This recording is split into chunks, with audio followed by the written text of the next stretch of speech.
Hare Krishna, Krishna Krishna, Hare Hare, Hare Ram, Ram Ram, Hare Hare, Hare Krishna. എല്ലാ ഭക്തജനങ്ങൾക്ക് സ്വാഗതം. അടിയൻ്റെ വിനീതമായ നമസ്കാരം. ഇന്നത്തെ ഭാഗവതം നമുക്ക് ആരംഭിക്കാം. ഭക്തരെല്ലാവരും ലൈവിൽ വരുന്നവരെ നമുക്കൊരു കീർത്തനം ചെയ്യാം. ഹരേ കൃഷ്ണ.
Sri Radha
कृष्णाय कृष्णचैतन्य नामिने गौरतसे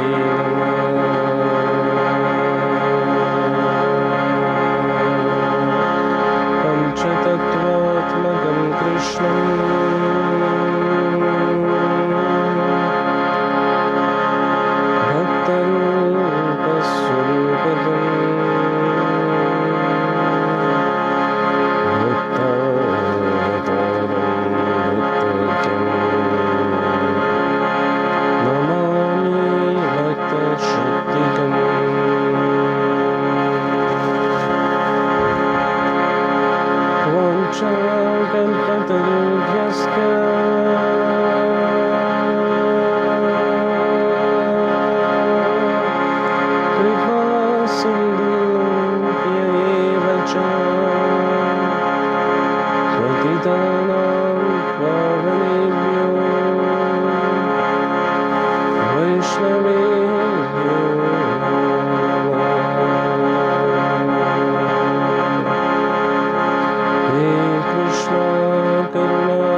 चेतो दर्पणमार्जनं भवमहादावाग्निर्वापनं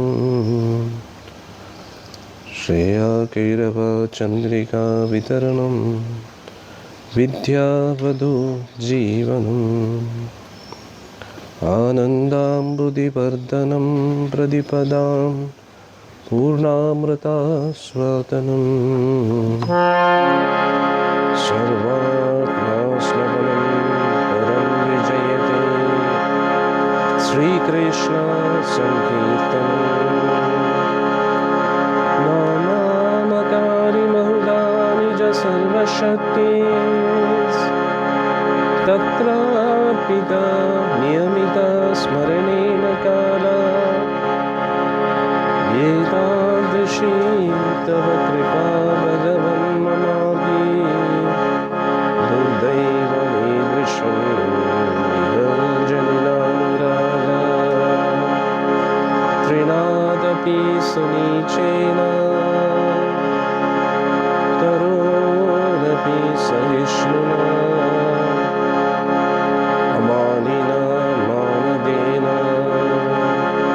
कीर्तनीया सदा हरि। न धनं न जनं न सुन्दरी कवितां वां जगदीश कामये। मम जन्मनि जन्मनीश्वरे भवता भक्तिर्हेतुकी त्वयि। अयि नन्दतनुजा किङ्करं पतितां वां विषमे भवामृगो। कृपया तव पादपङ्कजं स्थितधूलि सदृशं विचिन्तय।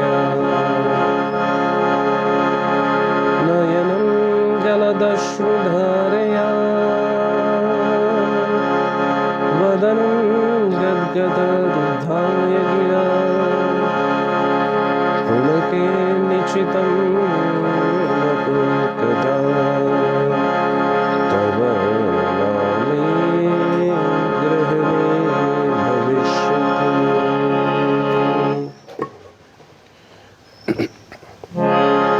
युगायुधं निमिषेण चक्षुषा प्रावशयायितं। शून्याहितं जगत्सर्वं गोविन्दविरहीनमे। आश्लिष्य वा पादरतां नष्टु आदर्शनां मर्महतां करोतु वा। यथा तथा वा विददातु लम्पटो।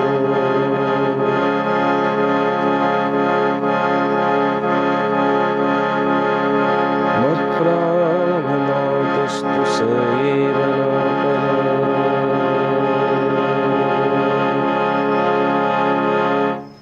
ഇപ്പോൾ നമ്മൾ വായിച്ചത് ശിക്ഷാഷ്ടകമാണ്. സാക്ഷാൽ ഭഗവാന്റെ 8 ശിക്ഷണങ്ങൾ.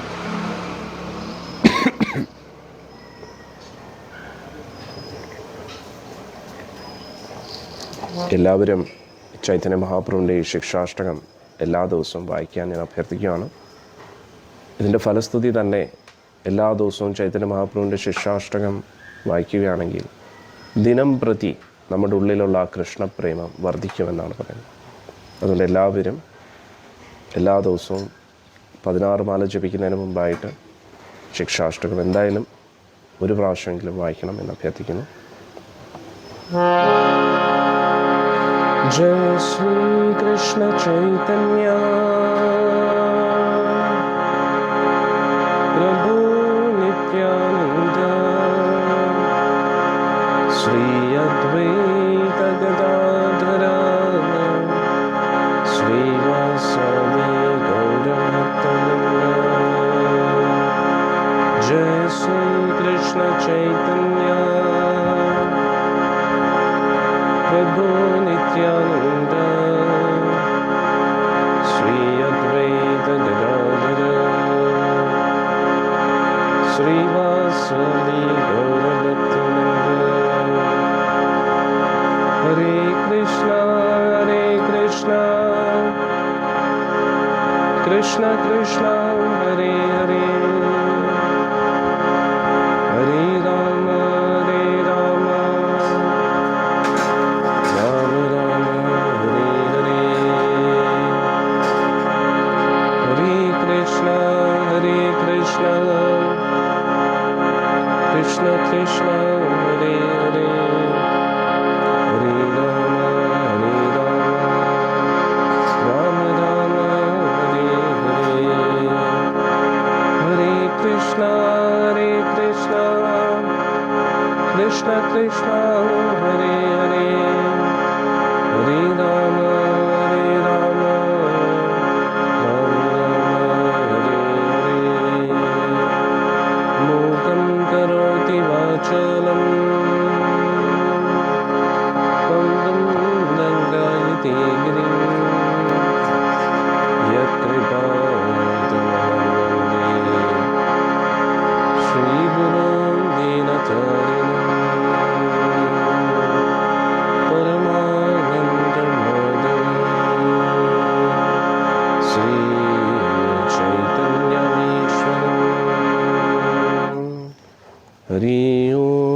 തത്സത്.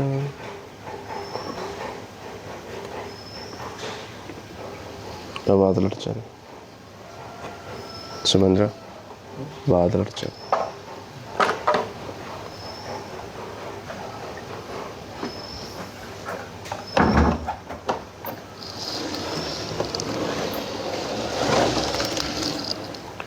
ഹരേ കൃഷ്ണ. മാതാജി ചോദിച്ചു, ശിക്ഷാഷ്ടകം നമ്മുടെ വൈഷ്ണവ ഗീതത്തിലുണ്ടോ എന്ന്. വൈഷ്ണവ ഗീതത്തിലുണ്ട് കേട്ടോ. അന്നേരം അത് നോക്കി എല്ലാവരും എല്ലാ ദിവസവും ശ്രമിക്കുക. ഹരേ കൃഷ്ണ. ഇനി നമുക്ക് ശ്രീമദ് ഭാഗവതം ആരംഭിക്കാം.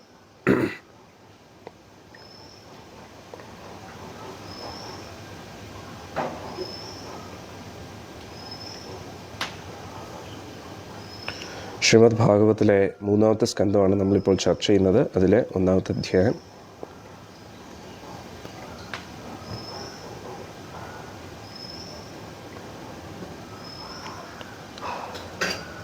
അന്നേരം ഇവിടെ നമ്മൾ കഴിഞ്ഞ സത്സംഗത്തിൽ ചർച്ച ചെയ്തത് വിതുരർ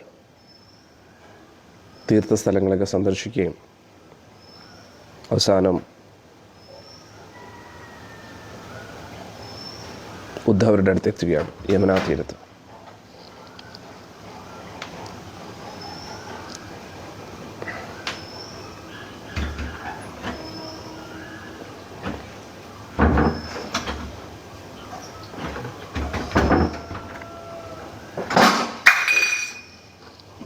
എന്താ നോക്കാത്തത്? ഹരേ കൃഷ്ണ.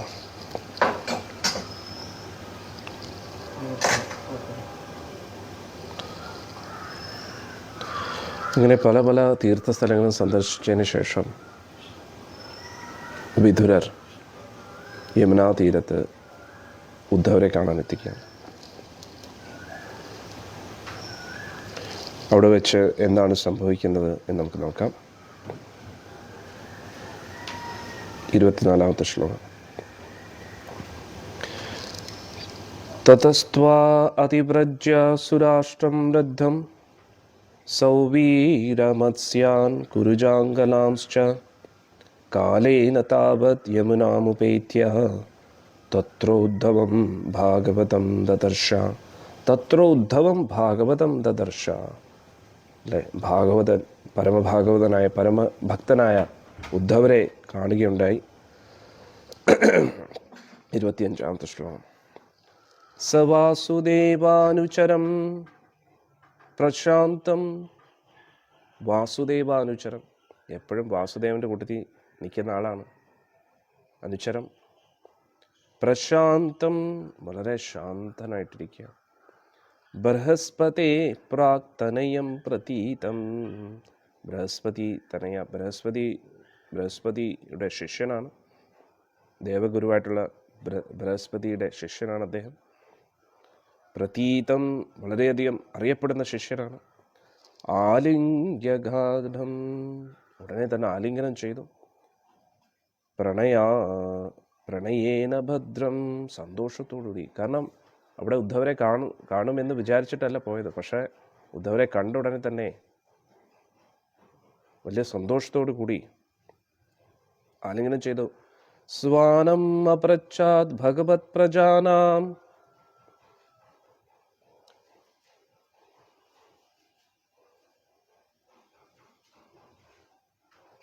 അന്നേരം ഉദ്ധവരെ കണ്ടുടൻ തന്നെ വിതുരർക്ക് വലിയ സന്തോഷമായി. ഇത് തേങ്ങ അരയ്ക്കണോ അതോ എന്തോ പാറപ്പുറത്ത് അരയ്ക്കും? എങ്കിൽ അപ്പുറത്ത് ചെയ്യും പറയും. ഇത്രയും എന്തുകൊണ്ട് ശബ്ദം ഉണ്ടാകുന്നു? ഒന്ന് മെല്ലെ ചെയ്യാൻ പറയും. ആരാ ചെയ്യുന്നത്?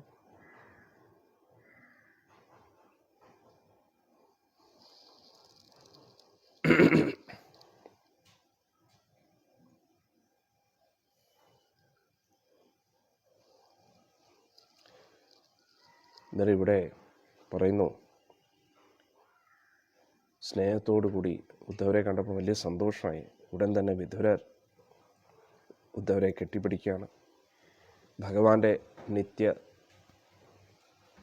സന്തത സഹചാരിയാണ്. അന്നേരം ബൃഹസ്പതിയുടെ ഉത്തമ ശിഷ്യനാണ്. ആ ഉദ്ധവരെ വിതുരർ കാണുകയാണ്. അതിനുടൻ തന്നെ വിതുരർ ചോദിച്ചു, ഭഗവാനും ഭഗവാന്റെ കുടുംബാംഗങ്ങളും എല്ലാവരും എങ്ങനെ ഇരിക്കുന്നു എന്ന് ചോദിച്ചു. ഇത് വളരെ പ്രധാനപ്പെട്ടൊരു ചോദ്യമാണ്. ഭഗവാനെക്കുറിച്ചും ഭഗവാന്റെ ബന്ധുക്കളെക്കുറിച്ചുമാണ് അവിടെ ചോദിക്കുന്നത്. കച്ചിത് പുരാണോ പുരുഷോ സ്വാനഭ്യ പത്മാനുവൃത്യേഹ കില അവതീർണോ അസാദ ഊർവയാ കുശലം വിധായ കൃതക്ഷണോ കുശലം ശുരഗേഹേ. ഇവിടെ അടുത്ത വിതുരർ ചോദിക്കുകയാണ്, ബ്രഹ്മദേവന്റെ അഭ്യർത്ഥന പ്രകാരം വന്ന ആ സാക്ഷാൽ ഭഗവാൻ, ഈ പ്രപഞ്ചത്തിൻ്റെ മുഴുവൻ നന്മയ്ക്കായിട്ട് ഭഗവാൻ ഈ ലോകത്തിൽ വന്നു, എല്ലാവരെയും ഉയർത്താൻ വേണ്ടി. അന്നേരം ഇപ്പോൾ ശൂരസേനൻ അവിടെ സുഖമായിട്ടിരിക്കുന്നോ എന്നാണ് ചോദിച്ചത്.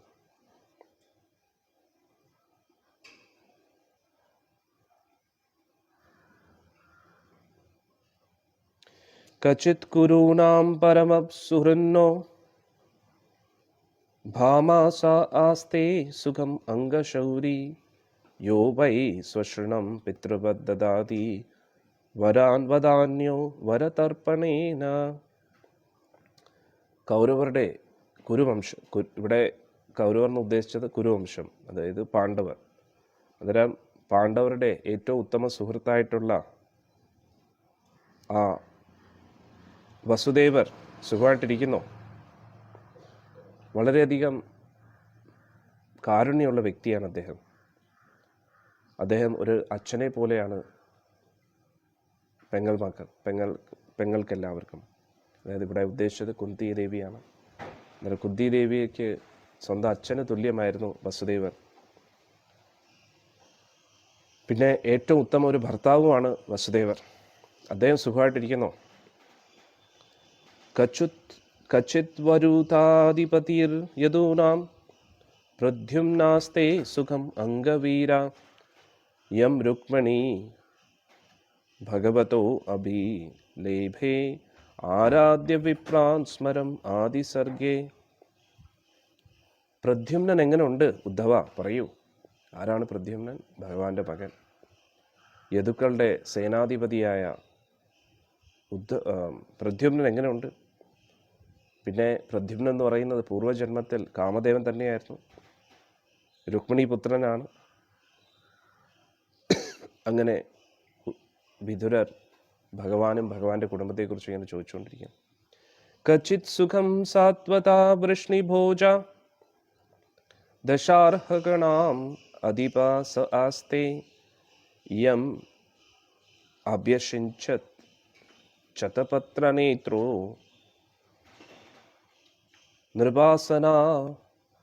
നൃപാസനാശാം പരിഹൃത്യ ദൂരാത്. ഇവിടെ പറയുന്നു, എൻ്റെ പ്രിയപ്പെട്ട സുഹൃത്തെ, ഉഗ്രസേന മഹാരാജാവ് സുഖമായിട്ടിരിക്കുന്നു. പിന്നെ സാത്വതം, അതായത് എല്ലാവിധ കുലത്തിൻ്റെ പേര്, വൃഷ്ണി ഭോജ ദശാർഹർ, നല്ല കുലത്തിൽ ജനിച്ച വൃഷ്ണികുലം, ഭോജകുലം, ദശാർഹം, ഇതെല്ലാം കൂടെയാണ് യാദവ കുലം എന്ന് പറയുന്നത്. അവരെല്ലാം സുഖമായിട്ടിരിക്കുന്നു.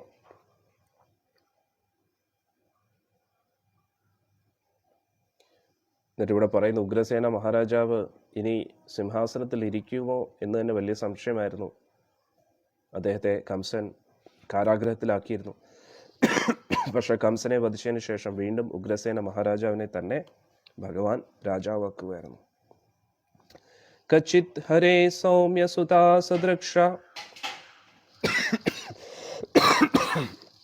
ആസ്തേ അഗ്രാണി രതിനാം സാധു സാംഭ അസൂതയം ജാംബവതി വൃതാധ്യ ദേവം ഗുഹം യോ അംബികായ ധൃതോ അഗ്രേ. സാമ്പൻ സുഖമായിട്ടിരിക്കുന്നു. സാമ്പനാണ് ഭഗവാന്റെ പുത്രൻ, ജാംബവതി പുത്രൻ. സാമ്പനെ കാണാൻ സാക്ഷാൽ ഭഗവാനെ പോലെ തന്നെയാണ് ഇരിക്കുന്നത്. കഴിഞ്ഞ ജന്മത്തിൽ സാമ്പൻ കാർത്തികേയനായിരുന്നു എന്ന് പറയുന്നു. മഹാദേവന്റെ മകനായ ഇപ്പോൾ ജാംബോതി പുത്രനായിട്ട് ജനിച്ചിരിക്കുകയാണ്. സുഖമായിട്ടിരിക്കുന്നു എന്ന് ചോദിച്ചു. ക്ഷേമം സകചിത് യുയുധാനാസ്തേ യഫാൽഗുണാൻ ലബ്ധ്വധനൂരഹസ്യ ലേഭേ അഞ്ജസാദോക്ഷജ സേവയാ ഏവം ഗതിം തദീയം യതി ഭീധുരാപാം. ഉദ്ധവരെ, യുയുധാനൻ സുഖമായിട്ടിരിക്കുന്നു. എല്ലാവിധ ആയുധന കലകളും അർജുനനിൽ നിന്ന് തന്നെയാണ് യുയുധാനൻ പഠിച്ചത്. വലിയ വലിയ വിരക്തിയിലിരിക്കുന്ന സന്യാസിമാർക്ക് പോലും ലഭിക്കാത്തൊരു സൗഭാഗ്യമാണ് യുയുധാന് ലഭിച്ചിരിക്കുന്നത്. എപ്പോഴും ഭഗവാന്റെ കൂട്ടത്തിൽ നിൽക്കാൻ പറ്റും എന്ന് പറഞ്ഞു. കചിത് ബുദ്ധാ സ്വസ്തി അനാമീവാസ്തേ ശുഭൽകപുത്രോ ഭഗവത് പ്രപന്ന യ കൃഷ്ണപാദാൻ കിതമാർഗപംസൂഷ്വ അചേഷ്ടതാ പ്രേമ വിഭിന്ന ധൈര്യ. അക്രൂരൻ സുഖമായിട്ടിരിക്കുന്നു. ശുഭൽക്കൻ്റെ മകനായ അക്രൂരൻ സുഖമായിട്ടിരിക്കുന്നു.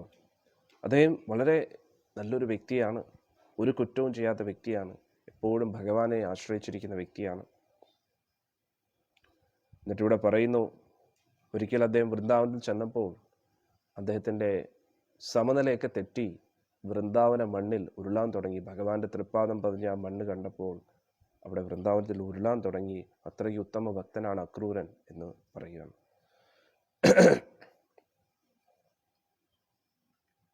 33ാമത്തെ ശ്ലോകം.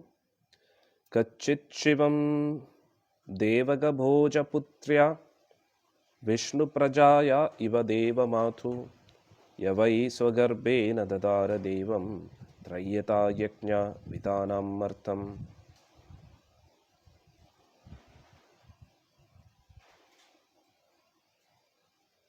എന്നിവിടെ പറയുന്നു, ദേവകി വലിയ ഭാഗ്യവതിയാണ്. എങ്ങനെയാണോ വേദങ്ങളുടെ ലക്ഷ്യം യജ്ഞമാകുന്നത്, അതായത് വേദങ്ങൾ അത് നമ്മുടെ ജീവിതത്തിൽ ആചരിക്കുമ്പോഴാണ്, ആ വേദങ്ങൾ ആചരിക്കുന്നതാണ് യജ്ഞം എന്ന് പറയുന്നത്. വേദങ്ങൾ പഠിച്ചാൽ യജ്ഞം ചെയ്യണം. യജ്ഞം എന്ന് പറഞ്ഞാൽ എന്താ? ഭഗവാന് വേണ്ടി സേവനങ്ങൾ ചെയ്യുക. അന്നേരം കലിയുഗത്തിൽ വേദപഠനം പ്രാവർത്തികമല്ല, യജ്ഞം ചെയ്യുന്നതും പ്രാവർത്തികമല്ല. കലിയുഗത്തിൽ യജ്ഞം എന്ന് പറഞ്ഞാൽ നാമജപമാണ്. കലിയുഗത്തിൽ എങ്ങനെയാണ് വേദങ്ങൾ പഠിക്കേണ്ടത്? ഗീതയും ഭാഗവത്തിലൂടെയും. അത് തന്നെയാണ് ശാസ്ത്രപഠനം. ഗീതയും ഭാഗവതം പഠിക്കുമ്പോൾ പിന്നെ മറ്റ് ഗ്രന്ഥങ്ങൾ പഠിക്കേണ്ട ആവശ്യമില്ല. എന്നിട്ട് ശാസ്ത്രമെല്ലാം പഠിച്ചു, പക്ഷെ നാമം ജപിച്ചില്ലെങ്കിൽ അർത്ഥമില്ല. അന്നേരം കലിയുഗത്തിൽ ഭഗവാന്റെ തിരുനാമം ജപിക്കുകയും സങ്കീർത്തനം ചെയ്യുക എന്നതാണ് യജ്ഞം. അന്നേരം ഇവിടെ പറയുന്നു, സാക്ഷാൽ ദേവകി സാക്ഷാൽ ഭഗവാനെ തന്നെ മകനായിട്ട് ലഭിച്ചു. ഇത്രയും വലിയ സൗഭാഗ്യവതിയാണ്. ദേവകി സുഖമായിട്ടിരിക്കുന്നു, ദേവകി ദേവി സുഖമായിട്ടിരിക്കുന്നു എന്ന് ചോദിക്കുകയാണ്. അതായത് നമ്മൾ തുടക്കത്തിൽ പഠിച്ചതെല്ലാം മനസ്സിലായല്ലോ. പരീക്ഷത്ത മഹാരാജാവ് ശുകദേവ് ഗോസ്വാമി ഇത് ചോദിക്കുകയാണ്, വിതുരർ എങ്ങനെയാണ് മൈത്രി ഋഷിയെ കണ്ടുമുട്ടിയത്? അന്നേരം ശുകദേവ് ഗോസ്വാമി പറയുകയാണ്, അന്നേരം വിതുരർ നമ്മുടെ ഹസ്തിനപുരിയിൽ ഇരിക്കുന്ന സമയത്ത് സാക്ഷാൽ ഭഗവാൻ തന്നെ ശാന്തിദൂതനായിട്ട് വരികയും അശാന്തി പ്രസ്താവനയെല്ലാം തിരസ്കരിച്ചപ്പോൾ ധൃതരാഷ്ട്ര വിതുരരോട് ചോദിച്ചു. എന്നിട്ട് ഭഗവാൻ അവിടുന്ന് പോയി. അതൊക്കെ നമ്മൾ വിശദമായിട്ട് ചർച്ച ചെയ്തു. ധൃതരാഷ്ട്ര ചോദിച്ചു, എന്താണ് അങ്ങയുടെ അഭിപ്രായം എന്ന് ചോദിച്ചപ്പോൾ അദ്ദേഹം പറഞ്ഞു, ഈ ദുര്യോധൻ അധർമ്മിയാണ്, ഇവൻ കാരണം മുഴുവൻ കുലവും നശിക്കേണ്ടി വരും. അതുകൊണ്ട് എത്രയും പെട്ടെന്ന് അങ്ങ് ഉചിതമായിട്ടുള്ളൊരു തീരുമാനം എടുക്കണം, ഇവനെ ഇവിടുന്ന് നാട് കടത്തണം. ഇവ ഇവിടുന്ന് നാട് വിട്ട് പോയി കഴിഞ്ഞാൽ തന്നെ എല്ലാ പ്രശ്നങ്ങളും പരിഹരിക്കപ്പെടുന്നു. ഇത് കേട്ടുകൊണ്ട് ദുര്യോധന ദേഷ്യമായി അങ്ങനെ അപമാന വാക്കുകൾ കൊണ്ട് ഒരുപാട് വിഷമിപ്പിച്ചു വിതുരൻ. നീ ഒരു ദാസീപുത്രനല്ലേ, നിനക്ക് എന്ത് അർഹതയാണ് ഇങ്ങനെ സംസാരിക്കാൻ? നീ ഇവിടുന്ന് ഇറങ്ങിപ്പൊയ്ക്കണം, നിന്റെ സ്വത്തുവകളൊന്നും ഞാൻ നിനക്ക് തരത്തില്ല, ജീവനോടെ നിന്നെ വിടുന്നത് തന്നെ വലിയ കാര്യം എന്നുള്ളൊരു അർത്ഥത്തിൽ ദുര്യോധനൻ പറഞ്ഞു. ഇത് കേട്ടിട്ട് ധൃതരാഷ്ട്രർ ഒന്നും സംസാരിച്ചില്ല, ഒന്നും പറഞ്ഞില്ല. മറ്റ് മഹത് വ്യക്തികൾ പോലും ഒന്നും മിണ്ടിയില്ല, ഭീഷ്മരോ ദ്രോണരോ ഒന്നും. അന്നേരം വിതുരർ വിചാരിച്ചു, ഇനി ഇവിടെ നിന്നിട്ട് കാര്യമില്ല, എല്ലാ രാജകീയ ചിഹ്നങ്ങളും എല്ലാം അവിടെ ഉപേക്ഷിച്ചിട്ട് ആള് ഒറ്റ യാത്രയാണ്, അവിടെ നിന്ന് ഇറങ്ങിപ്പോവുകയാണ്. അങ്ങനെ വളരെയധികം തീർത്ഥസ്ഥലങ്ങളിലൂടെയൊക്കെ സന്ദർശിച്ച് അവസാനം കുറേ തീർത്ഥസ്ഥലങ്ങൾ കറങ്ങി ഭാരതവർഷത്തിന് പുറത്തുമുള്ള തീർത്ഥസ്ഥലങ്ങളൊക്കെ സന്ദർശിച്ച് ഭൂമണ്ഡലത്തിൽ പല സ്ഥലങ്ങളിലും സന്ദർശിച്ച് അവസാനം ഒടുവിൽ വീണ്ടും തിരിച്ച് ഭാരതവർഷത്തിൽ എത്തിയപ്പോഴത്തേക്ക് യുദ്ധം കഴിഞ്ഞു എന്ന് മനസ്സിലായി. ഇപ്പോൾ യുധിഷ്ഠിരനാണ് ചക്രവർത്തിയായിട്ട് ഇരിക്കുന്നതെന്ന് കേട്ടപ്പോൾ ഒരുപാട് സന്തോഷം തോന്നി, വിഷമം തോന്നി. കുടുംബാംഗങ്ങളും കുലത്തിലുള്ള എല്ലാവരും മരിച്ചുവല്ലോ എന്നൊരു വിഷമം തോന്നി. പക്ഷെ എന്നിരുന്നാലും ധർമ്മം വീണ്ടും സ്ഥാപിക്കപ്പെട്ടല്ലോ എന്ന്. അങ്ങനെ വീണ്ടും പല സ്ഥലങ്ങൾ സന്ദർശിച്ച് അവസാനം യമുനാ തീരത്ത് എത്തുമ്പോഴാണ് ഉദ്ധവരെ കാണുന്നത്. ഒരു ഓർക്കാപ്പുറത്ത് കിട്ടിയ വലിയൊരു സൗഭാഗ്യം പോലെയായിരുന്നു വിതുരർക്ക്. അന്നേരം ഇപ്പോൾ യുദ്ധം കഴിഞ്ഞു, യുധിഷ്ഠിരനാണ് ഭരിക്കുന്നത്, ഇതൊക്കെ വിതുരർ കേട്ടു. പക്ഷേ ഭഗവാനെക്കുറിച്ചൊന്നും കേട്ടില്ലായിരുന്നു. അതുകൊണ്ട് ഉദ്ധവരെ കണ്ടപ്പോൾ, ഉദ്ധവൻ എന്ന് പറയുമ്പോൾ എപ്പോഴും ഭഗവാന്റെ കൂട്ടത്തിലാണല്ലോ, അതുകൊണ്ട് ഭഗവാനെക്കുറിച്ച് അറിയാൻ വലിയ ആകാംക്ഷയായി. അങ്ങനെ ഒന്നിൻ്റെ പുറകെ ഇങ്ങനെ ചോദിക്കുകയാണ്, യദുകുലം സുഖമായിട്ടിരിക്കുന്നോ, യദുകുലത്തിലുള്ള എല്ലാവരും സുഖമായിട്ടിരിക്കുന്നോ എന്നൊക്കെ പറഞ്ഞ് ഇങ്ങനെ ചോദിക്കുകയാണ്. വസുദേവരും ദേവകി അമ്മയും ബാക്കിയുള്ള വൃഷ്ണികുലത്തിലുള്ള എല്ലാവരും, ഉഗ്രസേനനും എല്ലാവരും സുഖമായിട്ടിരിക്കുന്നോ എന്ന് ചോദിക്കുകയാണ്. 34-ാമത്തെ ശ്ലോകം. അപ്പിസ്വിതാസ്തേ ഭഗവാൻ സുഖം വോ യ സാത്വതാം കാമദുഗോ അനിരുദ്ധ യം അമനന്തി സ്മ ഹി ശബ്ദയോനിം മനോമയം സത്വതുര്യം തത്വം. അനിരുദ്ധൻ സുഖമായിട്ടിരിക്കുന്നു. അനിരുദ്ധൻ ഭഗവാന്റെ മകൻ്റെ മകൻ അല്ലേ, പ്രദ്യുമ്നൻ്റെ മകൻ. പരിശുദ്ധ ഭക്തരുടെ എല്ലാ ആഗ്രഹങ്ങളെയും പൂർത്തീകരിക്കുന്ന ആ അനിരുദ്ധൻ സുഖമായിട്ടിരിക്കുന്നു. അന്നേരം ഈ അനിരുദ്ധൻ എന്ന് പറയുന്നത്, നമ്മൾ 4 വ്യൂഹങ്ങളെ പഠിക്കാറില്ലേ? എന്താണ്? വാസുദേവൻ, ഭഗവാനിൽ നിന്ന് വരുന്ന വാസുദേവൻ, ഭഗവാനിൽ നിന്ന് പ്രദ്യുമ്ന, അനിരുദ്ധ, വാസുദേവ, സംഘർഷൻ, അവർ തന്നെയാണിത്. ചതുഷ്വ്യൂഹങ്ങൾ, അവർ തന്നെയാണ് ഭഗവാന്റെ മകനായിട്ട് വരുന്നത്. അതായത് ഭഗവാൻ തന്നെയാണ്, ഭഗവാനിൽ നിന്ന് വരുന്ന ഒരു വിസ്തരണം. അന്നേരം അനിരുദ്ധൻ എന്ന് പറയുന്നത്, അനിരുദ്ധനിൽ നിന്നാണ് ഋഗ്വേദം വരുന്നതെന്ന് പറയുന്നു. മനസ്സിൻ്റെ ദേവനും അനിരുദ്ധനാണെന്ന് പറയുന്നു. അന്നേരം വിഷ്ണുവിൻ്റെ 4ാമത്തെ വ്യൂഹമാണ് അനിരുദ്ധൻ എന്ന് ഇവിടെ എടുത്തു പറയുന്നു. ആ അനിരുദ്ധൻ സുഖമായിട്ടിരിക്കുന്നു എന്ന് പറയുന്നു. അപിസ്വിത് അന്യേച നിജാത്മാ ദൈവം അനന്യവൃത്യാ സമാനുവൃതായേ ഹൃദീക സത്യാത്മജ ചാരുദേശന ഗദാദയാ സ്വസ്തി ചരന്തി സൗമ്യ. ഇവിടെ പറയുന്നു, ഹൃദികനും ചാരുദേശനും ഗദാനും സത്യഭാമ ദേവിയുടെ പുത്രനും അവരെല്ലാം സുഖമായിട്ടിരിക്കുന്നു. അവരെ സംബന്ധിച്ചിടത്തോളം ഭഗവാൻ കൃഷ്ണൻ തന്നെയാണ് അവരുടെ എല്ലാം. ഒരിക്കലും ഭഗവാനെ മറന്നിട്ട് അവർ വേറൊരു പ്രവൃത്തിയും ചെയ്യാറില്ല. അതായത് ഭഗവാന്റെ മക്കളെക്കുറിച്ചും ഓരോ മക്കളെക്കുറിച്ചും ചോദിക്കുകയാണ്. അവീസ്വാദോർഭ്യാം വിജാച്യുതാഭ്യാം ധർമ്മേന ധർമ്മ പരിപാതി സേതും ദുര്യോധനോ അതപ്യദായത് സഭായാം സാമ്രാജ്യലക്ഷ്മ്യാ വിജാനുവൃത്യ. എന്നിട്ട് ഇവിടെ പറയുന്നു, ഇപ്പോൾ യുധിഷ്ഠിരനല്ലേ ഭരിക്കുന്നത്, ധർമ്മത്തിൻ്റെ അടിസ്ഥാനത്തിൽ തന്നെയല്ലേ ഭരണമൊക്കെ നടക്കുന്നത് എന്ന് ചോദിക്കാം. ദുര്യോധൻ വളരെയധികം അസൂയപ്പെട്ടു യുധിഷ്ഠിരനെ കണ്ടിട്ട്. കാരണം സാക്ഷാൽ ഭഗവാൻ കൃഷ്ണനും അർജുനുമായിരുന്നു എപ്പോഴും യുധിഷ്ഠിരന് കാവലായിട്ടും രക്ഷാകവചമായിട്ടും. അതുകൊണ്ട് തന്നെ ദുര്യോധൻ എപ്പോഴും യുധിഷ്ഠിരനോട് അസൂയായിരുന്നു. കിം വാ കൃതാഘേഷു അഘം അത്യമർഷി ഭീമോ അഹിവിത് ദീർഘതം വ്യമുഞ്ചത് യസ്യാംഗ്രിപാദം രണഭൂനസേഹേ മാർഗം ഗദായാശ്ചരതോ വിചിത്രം. പിന്നെ ഭീമന്റെ ക്രോധമെല്ലാം അടങ്ങിയോ?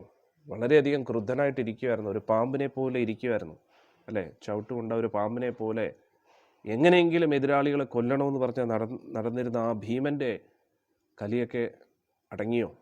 അദ്ദേഹത്തിൻ്റെ പ്രതികാരം ചെയ്യണമെന്നുള്ള ആ ഒരു ആഗ്രഹമൊക്കെ പൂർത്തീകരിക്കപ്പെട്ടോ?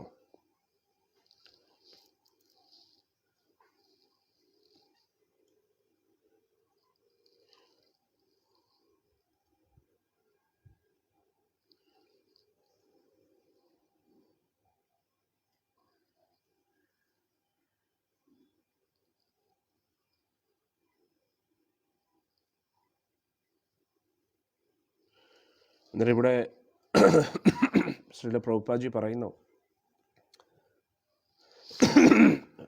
നല്ല വിഷം കൂടിയ പാമ്പിനെ പോലെയായിരുന്നു ഭീമസേനൻ. നല്ല വിഷമുള്ള പാമ്പിൻ്റെ മുമ്പിൽ ആരെങ്കിലും പെട്ടുകഴിഞ്ഞാൽ പിന്നെ അവർക്ക് രക്ഷപ്പെടാൻ കഴിയില്ല. അതേപോലെയാണ് ഭീമസേനൻ. അന്നേരം ഭീമസേനൻ്റെ ഗദാപ്രഹരണമൊക്കെ ശത്രുക്കൾക്ക് താങ്ങാൻ കഴിയില്ല. അതുകൊണ്ട് എന്തായി ഭീമസേനൻ്റെ പ്രതികാരമൊക്കെ, ഇതൊക്കെ ചോദിക്കുകയാണ്. അതായത് നടന്ന സംഭവങ്ങളെക്കുറിച്ച്. കാരണം ഉദ്ധവർക്ക് ഇതെല്ലാം അറിയാം. എപ്പോഴും ഭഗവാന്റെ കൂട്ടത്തിൽ നിൽക്കുന്ന ആളാണ്. ഭഗവാൻ എപ്പോഴും പാണ്ഡവരുടെ കൂട്ടത്തിലാണ്. അതുകൊണ്ട് തന്നെ ഉദ്ധവർക്ക് അറിയാത്തതായിട്ട് ഒന്നുമില്ല. ഇനി 38ാമത്തെ ശ്ലോകത്തിൽ പറയുന്നു, കച്ചിത് യശോദാരഥയൂതാപാനാം ഗാണ്ഡീവദൻവോ പരതാരിരസ്തേ അലക്ഷിതോ യച്ചരാ കൂടഗൂഢോ മായാ കിരാടോ ഗിരിശസ്തുതോഷ.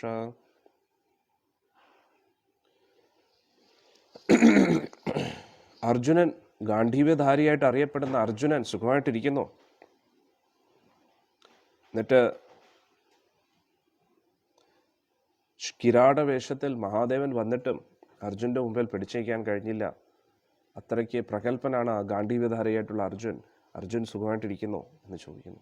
39ാമത്തെ ശ്ലോകത്തിൽ, യാമോ ഉതസ്വിത്തനയോ പ്രഥായ പാർത്തേർവിതോ പക്ഷമാഭിർ അക്ഷീണവ രമാത ഉദ്ധായ മൃദേ സുരിക്തം പരത്സുപർണാവ് ഇവ വജ്രിവക്ത്ര. ഇനി നകുല സഹദേവന്മാർ അവരും സുഖമായിട്ടിരിക്കുന്നു. കുന്തി ദേവി സ്വന്തം കണ്ണുകളെ പോലെയാണ് ഈ രണ്ടുപേരെ നോക്കിയിരുന്നത്. എപ്പോഴും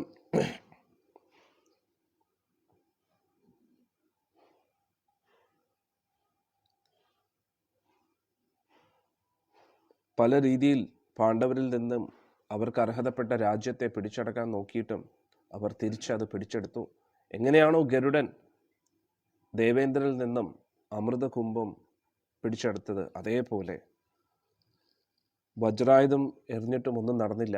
അതേപോലെ തന്നെ പാണ്ഡവർ അവർക്ക് അർഹിക്കുന്ന രാജ്യം കൗരവരിൽ നിന്നും വീണ്ടും തിരിച്ചു പിടിച്ചു. ആ തിരിച്ചു പിടിച്ച ശക്തരായിട്ടുള്ള പാണ്ഡവരുടെ സഹോദരന്മാരായിട്ടുള്ള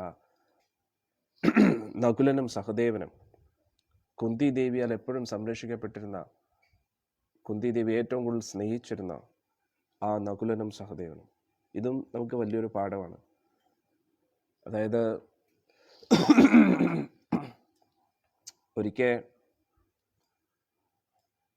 യുധിഷ്ഠിരൻ ഒരു നദീതീരത്ത് വന്ന് വെള്ളം കുടിക്കാനായിട്ട് ദാഹിച്ചിരിക്കുന്ന സമയത്ത് അനുജന്മാരോട് പറയും, വെള്ളം കുടിക്കാൻ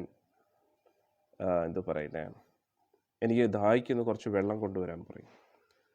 ആ സമയത്ത് ആദ്യം നകുലനും സഹദേവനും ഒക്കെയാണ് പോകുന്നത്. എന്നിട്ട് അവർ പോകുന്ന സമയത്ത് അവിടെ ഒരു യക്ഷൻ പറയും, ഈ വെള്ളം നിനക്ക് കുടിക്കാൻ കഴിയില്ല, എൻ്റെ അനുമതി ചോദിക്കാതെ നിനക്കത് കുടിക്കാൻ കഴിയില്ലെന്ന്. അന്നേരം പൊതുവെ പാണ്ഡവരാരെയും ബഹുമാനിക്കാത്ത വ്യക്തികളൊന്നുമല്ല. പക്ഷെ എന്നിരുന്നാലും യക്ഷൻ്റെ അഹങ്കാരം കണ്ടിട്ട്, യക്ഷൻ എന്ന് പറയുമ്പോൾ അത്ര പ്രധാന വ്യക്തിയല്ല, പക്ഷെ ഇത് യഥാർത്ഥത്തിൽ യമധർമ്മനായിരുന്നു. അത് സഹദേവനും അറിഞ്ഞില്ല. അന്നേരം സഹദേവൻ അതൊന്നും ഗവനിക്കാതെ വെള്ളം കുടിച്ചു. ഉടൻ തന്നെ ബോധം കെട്ട് വീണു, ജീവൻ പോയി, മരിച്ചു യഥാർത്ഥത്തിൽ. പിന്നെ നകുലനും വന്നു. ഇത് നമ്മൾ മഹാഭാരതി പഠിക്കാൻ പോവുകയാണ്. നകുലൻ വന്ന് വെള്ളം കുടിച്ചു. ഇതേപോലെ സഹദേവൻ്റെ ആ ഒരു ശവം കണ്ടു. അന്നേരത്തേക്ക് ആകെ വിഷമിച്ചു. വിഷമം കാരണം ഇനിയും ദാഹം തോന്നി. അങ്ങനെ എന്തായാലും ചേട്ടൻ പറഞ്ഞല്ലേ വെള്ളം കൊണ്ടുപോകാം, കുറച്ച് വെള്ളം കുടയാന്ന് പറഞ്ഞപ്പോഴത്തേക്ക് വീണ്ടും ബോധം കെട്ട് കിടക്കുകയാണോ, എന്തെങ്കിലും ജീവൻ തിരിച്ചു കിട്ടിയാലോ എന്ന് പറഞ്ഞ് വെള്ളം എടുക്കാനായിട്ട് പോകും. അന്നേരം യക്ഷൻ വീണ്ടും പറയും, നിനക്ക് വെള്ളം കുടിക്കാനുള്ള അധികാരമില്ല, എൻ്റെ അനുമതിയോടുകൂടി മാത്രമേ കുടിക്കാൻ പാടുള്ളൂ. ഉടൻ തന്നെ നകുലനും ഗവനിക്കാതെ വെള്ളം എടുത്തു തുടങ്ങിയപ്പോൾ നകുലനും ബോധം കെട്ടു. അതിനുശേഷം അർജുൻ വരും, അർജുനും ബോധം കെട്ട് വീഴുകയാണ്. പിന്നെ ഭീമസേനൻ വരും, ഭീമസേനും ബോധം കെട്ട് വീഴുകയാണ്. അവസാനം ഇവരെ ആരെയും കാണാത്തതുകൊണ്ട് പിന്നെ യുധിഷ്ഠിരൻ വരുമ്പോൾ യക്ഷൻ പറയും, ഞാൻ പറഞ്ഞത് അവർ ഗൗരവമായിട്ട് എടുത്തില്ല, അതുകൊണ്ടാണ് അവർ ബോധം കെട്ട് വീണത്. എൻ്റെ ചോദ്യത്തിന് ആദ്യം നീ ഉത്തരം തരണമെന്ന് പറഞ്ഞു. ചോദ്യത്തിന് ഉത്തരം തരികയാണെങ്കിൽ ഇവരിൽ ഒരാളെ നിനക്ക് തിരിച്ചു കിട്ടും, അതുകൂടാതെ നിനക്ക് വെള്ളവും കുടിക്കാം. അങ്ങനെ കുറേ ചോദ്യങ്ങൾ ചോദിക്കും. അതിലൊരു ചോദ്യമായിരുന്നു, ലോകത്തിലെ ഏറ്റവും വലിയ അത്ഭുതം എന്താണ്? അന്നേരം യുധിഷ്ഠിരൻ മഹാരാജ് പറയും, എല്ലാവരും മരിക്കുന്നുണ്ട്, പക്ഷെ എന്നിട്ടും എല്ലാവരും ചിന്തിക്കുന്ന എന്താണ്, ഞാൻ ഒരിക്കലും മരിക്കത്തില്ല. അങ്ങനെ കുറേ ചോദ്യങ്ങളുണ്ട്, അത് മഹാഭാരതത്തിൽ നമുക്ക് പഠിക്കാം. അതിനുശേഷം പറയും, ഇനി അവസാനത്തെ ഒരു ചോദ്യം ഉണ്ടെന്ന്, നീ എന്തായാലും ജീവനോടെ ഇരിക്കും, ഈ 4 പേരിൽ ആരെയാണ് നിനക്ക് തിരിച്ചു വേണ്ടത് ജീവനോടെ? ഒരാളെ മാത്രം തിരഞ്ഞെടുക്കാമോ? അന്നേരം യുധിഷ്ഠിരൻ പറയുന്നത്, സഹദേവനെ ജീവനോടെ കിട്ടാൻ പറഞ്ഞു, ജീവനോടെ തിരിച്ചു തരണമെന്ന്. അന്നേരം ഉടനെ യുധിഷ്ഠിരൻ പറയും, നീ ഇന്നിപ്പോൾ വനവാസത്തിലാണ്, ഇനി യുദ്ധം ചെയ്യേണ്ടതാണ്, അങ്ങനെ ഇരിക്കുമ്പോൾ നീ എന്തിനാണ് സഹദേവനെ തിരഞ്ഞെടുത്തത്? നിനക്ക് വേണമെങ്കിൽ ഭീമനെ തിരഞ്ഞെടുക്കാം, ശക്തനാണ്, അർജുനനെ തിരഞ്ഞെടുക്കാം, പക്ഷെ നീ എന്തുകൊണ്ട് സഹദേവനെ തിരഞ്ഞെടുത്തു എന്ന് ചോദിച്ചു. അന്നേരം പറഞ്ഞു, ഒന്ന് കുന്തിപുത്രനല്ല നകുലനും സഹദേവനും, മാദ്രീപുത്രന്മാരാണ്.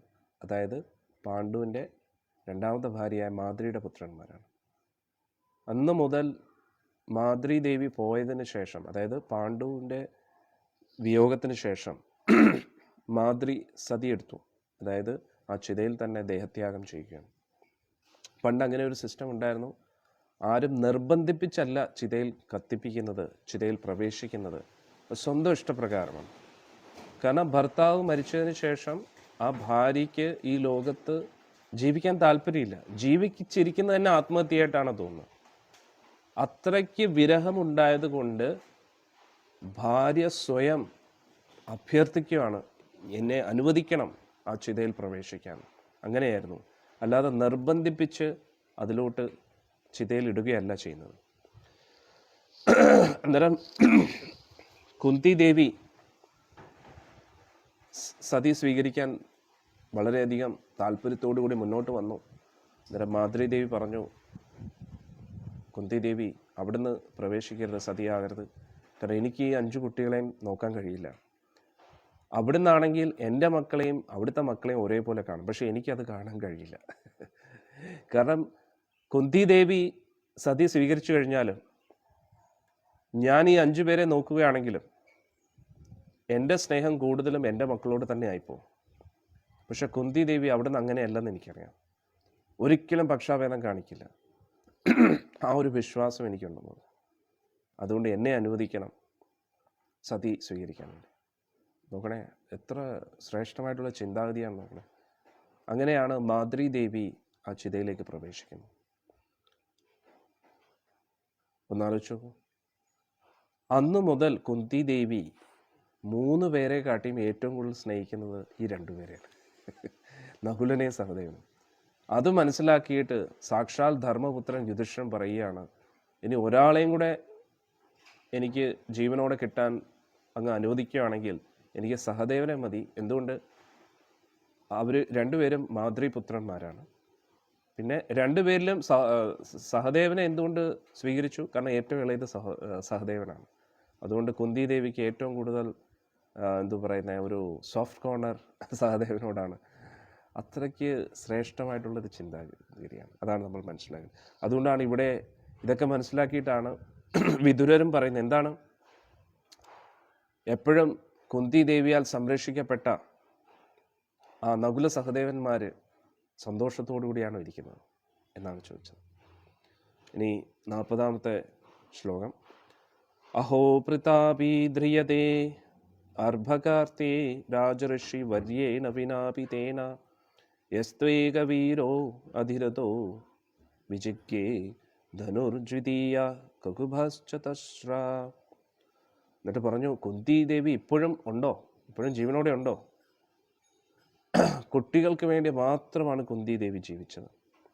അല്ലെങ്കിൽ പാണ്ഡുവില്ലാതെ ഒരിക്കലും ഇത്രയും പാതിവൃത്യമുള്ള പതിവ്രതയായിട്ടുള്ള കുന്തി ദേവി ഒരിക്കലും ജീവനോടെ ഇരിക്കത്തില്ല. പാണ്ഡുവിനെ കുറിച്ച് എന്ത് പറയാനാണ്? ലോകം കണ്ട ഏറ്റവും വലിയ യോദ്ധാവാണ്. 4 ദിശകളും ഒറ്റയ്ക്ക് കീഴടക്കി. ആരും അദ്ദേഹത്തിനെ സഹായിക്കാനില്ലായിരുന്നു. ഒറ്റയ്ക്കാണ് ഈ പ്രപഞ്ചം മുഴുവൻ കീഴടക്കി ഹസ്തനപുരിയുടെ കീഴിലാക്കിയത്. ചക്രവർത്തിയായിട്ട് പാണ്ഡുവായിരുന്നു ഭരിച്ചിരുന്നത്. സൗമ്യ അനുശോചേത്തം അധാപതന്തം ഭ്രാത്രേ പരതേയ വിദുദ്രുഹേയ നിർയാപീതോ യേന സുഹൃത് സ്വപൂര്യ അഹം സ്വപുത്രാൻ സമാനുവ്രതേന.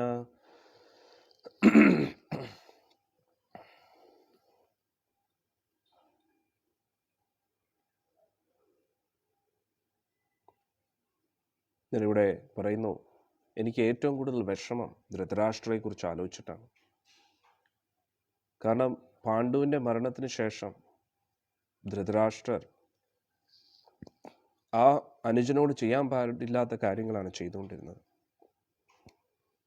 അദ്ദേഹം തന്നെ, അദ്ദേഹത്തിൻ്റെ അനുമതിയോടുകൂടി തന്നെ എന്നെ പുറത്താക്കി വീട്ടിൽ നിന്നും.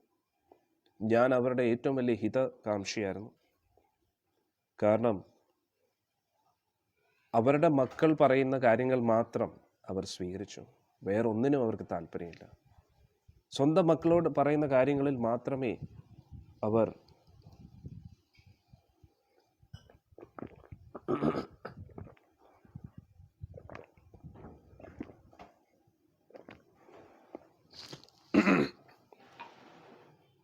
മതി.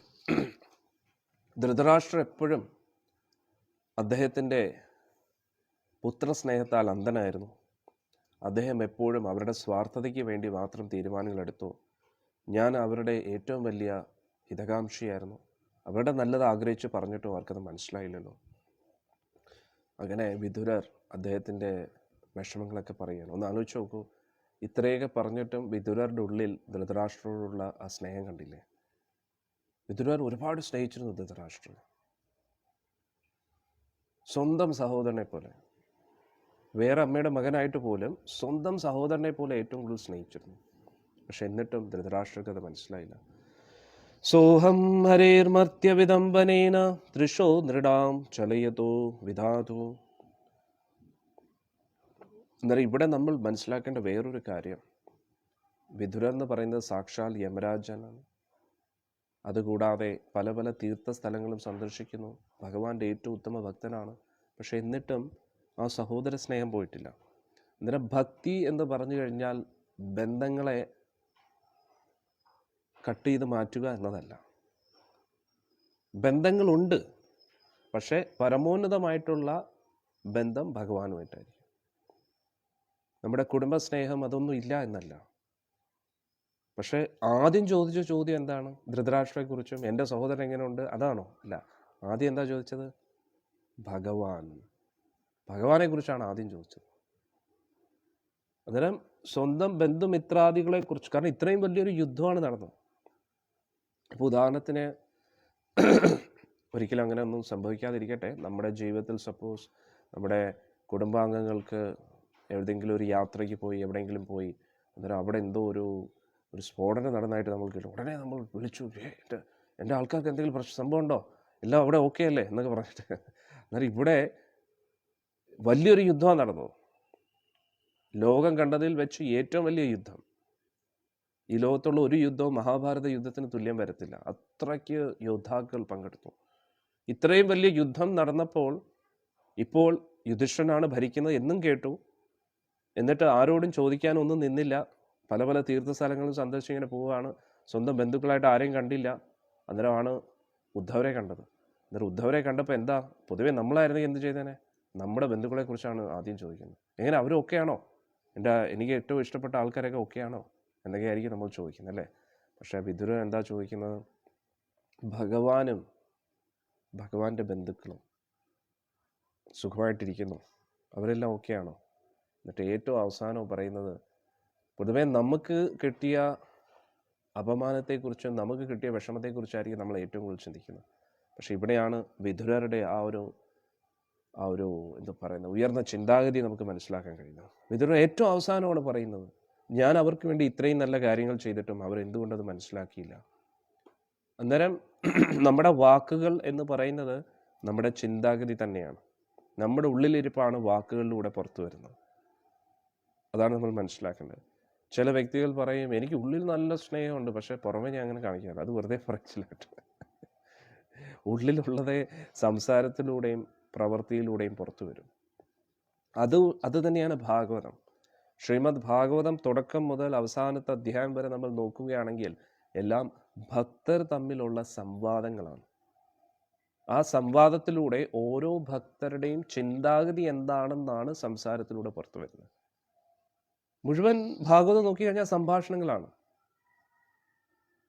അല്ല തുടർച്ചയായിട്ടുള്ള ഒരു തത്വം ആ സംഭാഷണത്തിലൂടെ തന്നെയാണ്.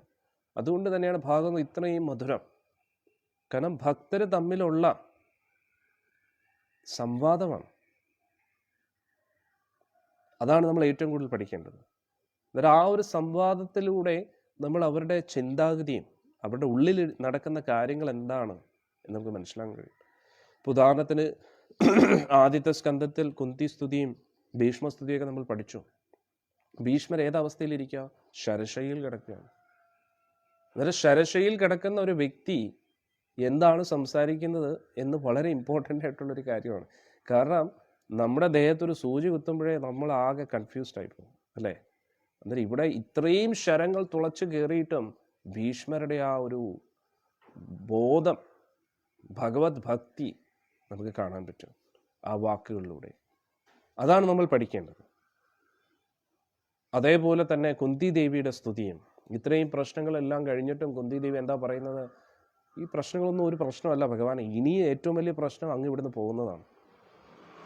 ഞാൻ പറയുന്നു ഈ പ്രശ്നങ്ങളെല്ലാം ഇനിയും വരട്ടെ, കാരണം ഈ പ്രശ്നങ്ങളെല്ലാം ഉള്ളപ്പോൾ അങ്ങ് ഉണ്ടായിരുന്നു. പക്ഷേ ഇപ്പം പ്രശ്നങ്ങളെല്ലാം തീർന്നപ്പോൾ അങ്ങ് പോകുന്നു. അങ്ങേ പിരിഞ്ഞിരിക്കാൻ നമുക്ക് കഴിയില്ല ഭഗവാനെ. ഇതാണ് ഓരോ ഭക്തരുടെയും മനോഭാവം. ഇതാണ് നമ്മൾ മനസ്സിലാക്കേണ്ടത്. അല്ലാതെ സ്തുതികൾ കാണാപ്പാഠം പഠിച്ച് പാരായണം ചെയ്തിട്ട് പ്രത്യേകിച്ച് ഉപയോഗമൊന്നും ഇല്ല കേട്ടോ. ഇങ്ങനെയുള്ള പല പല സ്തുതികളിലൂടെ കടന്നു പോയി അവസാനം ദശമസ്കന്ധത്തിൽ അന്നേരം ഈ സ്തുതികളൊക്കെ നന്നായി പഠിച്ചെങ്കിൽ മാത്രമേ ഗോപികാഗീതം എന്താണെന്ന് മനസ്സിലാവും. ഗോപികാഗീതം മനസ്സിലായെങ്കിലേ ഭ്രമർഗീതം എന്താണെന്ന് മനസ്സിലാവാൻ പറ്റും. ഭ്രമർഗീത രാധാദേവിയുടെ വചനങ്ങളാണ്. രാധാദേവി ഭഗവാനെ വിരഹത്തോടു കൂടി സ്തുതിക്കുന്നതാണ്. ഗോപികാഗീതം എല്ലാ ഗോപികമാരും കൂടെ ചേർന്ന് ഭഗവാനെ സ്തുതിക്കുകയാണ്. സ്തുതിയല്ല, ഇത് ഗീതമാണ്. അതാണ് അടുത്ത വ്യത്യാസം. ഭീഷ്മസ്തുതി, കുന്തിസ്തുതി, പക്ഷേ ഗോപികാസ്തുതി എന്നല്ല പറയുന്നത്, ഗോപികാഗീതം. എന്തുകൊണ്ട്? സ്തുതിക്കുന്നത് എന്തിനു വേണ്ടിയാ? എന്തെങ്കിലും ഒന്ന് കാര്യം നേടിയെടുക്കാനാണ്, അല്ലേ? ഭീഷ്മർക്കൊരു ലക്ഷ്യമുണ്ട്, അല്ലേ? ഇനി മോക്ഷപ്രാപ്തി. കുന്തി ദേവിക്ക് ഒരു ആഗ്രഹമുണ്ട്, ഭഗവാൻ എൻ്റെ കൂട്ടത്തിൽ വേണം. അത് തെറ്റായിട്ടുള്ള ഒരു ആഗ്രഹമാണ്, അല്ല. പക്ഷെ ഗോപികമാരോ ഭഗവാന്റെ ഇഷ്ടം.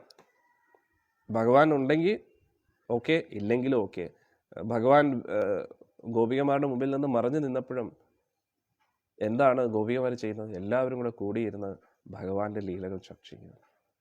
അന്നേരം പല കാര്യങ്ങളും നമ്മൾ ഭാഗവത്തിൽ നിന്നും പഠിക്കേണ്ടിയിരിക്കുന്നു. ഇനി 42ാമത്തെ ശ്ലോകം. അന്നേരം അതേപോലെയാണ് ഇവിടെ വിദുരരുടെ ആ സംവാദത്തിൽ നിന്നും നമ്മൾ പഠിക്കുന്ന എന്താണ്? വിദുരരുടെ ചിന്താഗതി എന്താണ്? ആദ്യം എല്ലാവരെയും കുറിച്ച് ചോദിച്ചു, ഭഗവാൻ എങ്ങനെയുണ്ട്, ഭഗവാൻ സുഖമായിട്ടിരിക്കുന്നു, ഭഗവാന്റെ മക്കളും അതൊക്കെ എല്ലാവരും ഓക്കെ അല്ലേ? ഏറ്റവും അവസാനമാണ് പാണ്ഡവരെ കുറിച്ചും ചോദിച്ച് എല്ലാം കഴിഞ്ഞതിന് ശേഷമാണ് അവസാനമാണ് ചോദിക്കുന്നത്, ധൃതരാഷ്ട്ര ഇപ്പോഴും ഒരു മാറ്റം ഇല്ലല്ലേ? ആൾക്ക് ഇത്രയൊക്കെ ആയിട്ട് ഒരു മാറ്റം ഇല്ലല്ലേ? എന്തെങ്കിലും മാറ്റം ഉണ്ടോ? അദ്ദേഹത്തിനെ ഞാൻ എന്തുമാത്രം സ്നേഹിച്ചു, അദ്ദേഹത്തിൻ്റെ നന്മയ്ക്ക് വേണ്ടിയാണ് ഞാൻ ഇത്രയൊക്കെ പ്രവർത്തിച്ചത്, എന്നിട്ടും ആൾ എന്നെ പുറത്താക്കിയില്ലേ, അല്ലേ?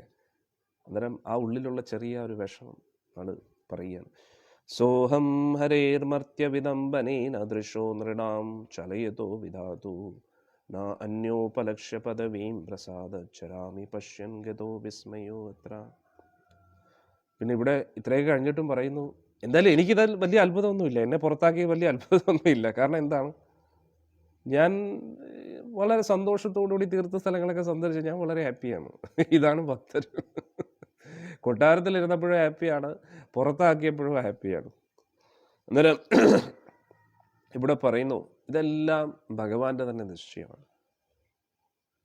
അതുകൊണ്ട് ഏതവസ്ഥയിലിരുന്നാലും ഞാൻ വളരെ ഹാപ്പിയാണ്. എന്താണ്? ഇതും അദ്ദേഹം ചെയ്ത് എന്നോടുള്ള കാരുണ്യമാണ്.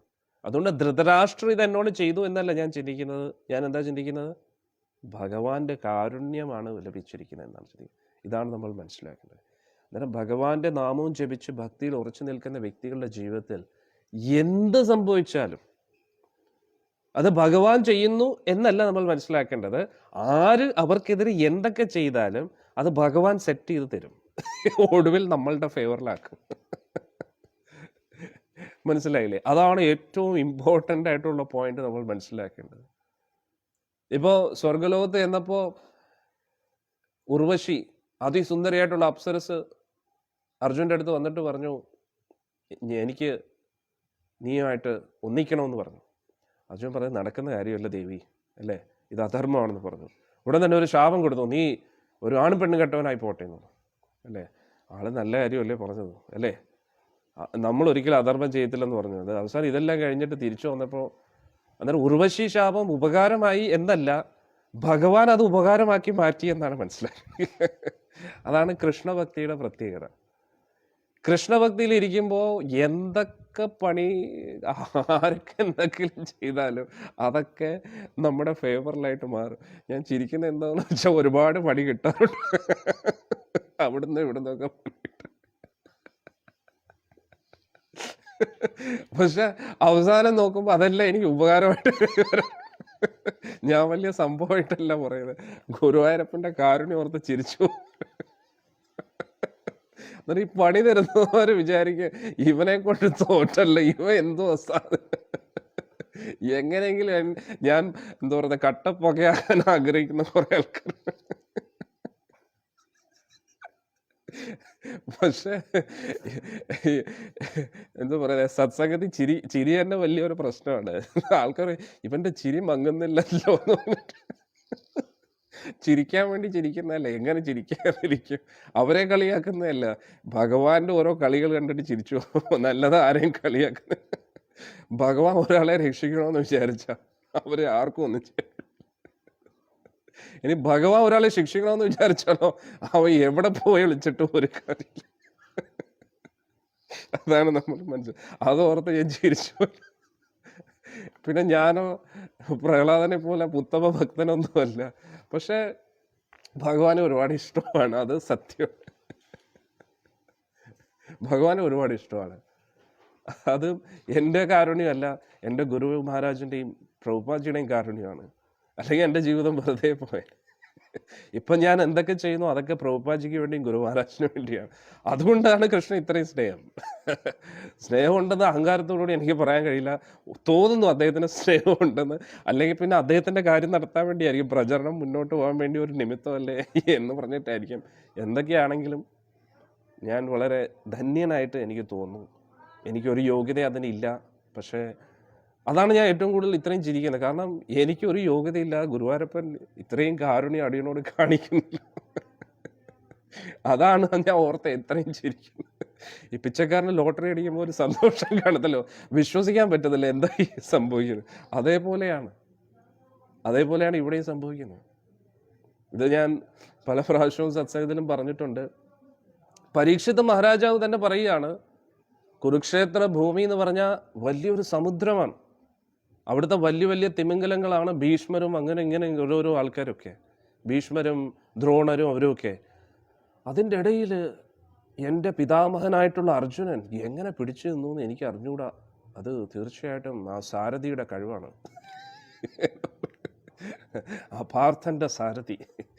അതേപോലെ അടിയനൊരു യോഗ്യതയില്ല, എന്തൊക്കെ നടക്കുന്നോ, എന്തൊക്കെയോ ഗുരുവായൂരപ്പൻ എന്തൊക്കെയോ കാട്ടിക്കൂട്ടുന്നു, അല്ലേ, അത്രയേ ഉള്ളൂ ഞാൻ. അന്നേരം അതാണ് ഇവിടെയും വിതുരരും പറയുന്നത്. വിതുരൻ എന്താ പറയുന്നത്, ഈ എന്താ പറയുന്നേ, ധൃതരാഷ്ട്രം ചെയ്തപ്പോൾ എനിക്ക് നല്ല വിഷമം ഉണ്ടായി, പക്ഷെ എന്നാലും വലിയ അത്ഭുതമില്ല. കാരണം ഇതിൻ്റെ പുറകിലെല്ലാം ആ പരമോന്നതനായിട്ടുള്ള ഭഗവാന്റെ കാരുണ്യമാണ്. പിന്നെ ഭഗവാന്റെ പ്രവൃത്തി പൊതുവെ എല്ലാവരെയും കൺഫ്യൂസ് ചെയ്യിപ്പിക്കും. എന്തിനാണ് ആൾ എന്താ ചെയ്യുന്നതെന്ന് ഒന്നും മനസ്സിലാവത്തില്ല. കാരണം ഭഗവാന്റെ ലെവൽ വളരെ ഉയർന്നതാണ്. അന്നേരം ഭഗവാന്റെ ലെവലിൽ ഭഗവാൻ ഓരോ കാര്യങ്ങൾ ചെയ്യുമ്പോൾ സാധാരണക്കാരായ നമുക്ക് ഒരിക്കലും അത് മനസ്സിലാക്കാൻ കഴിയില്ല. പക്ഷെ ഒരു കാര്യം ഉറപ്പാണ്, അദ്ദേഹം എന്ത് ചെയ്യുന്നു അത് എല്ലാവരുടെയും നന്മയ്ക്ക് വേണ്ടിയാണ്.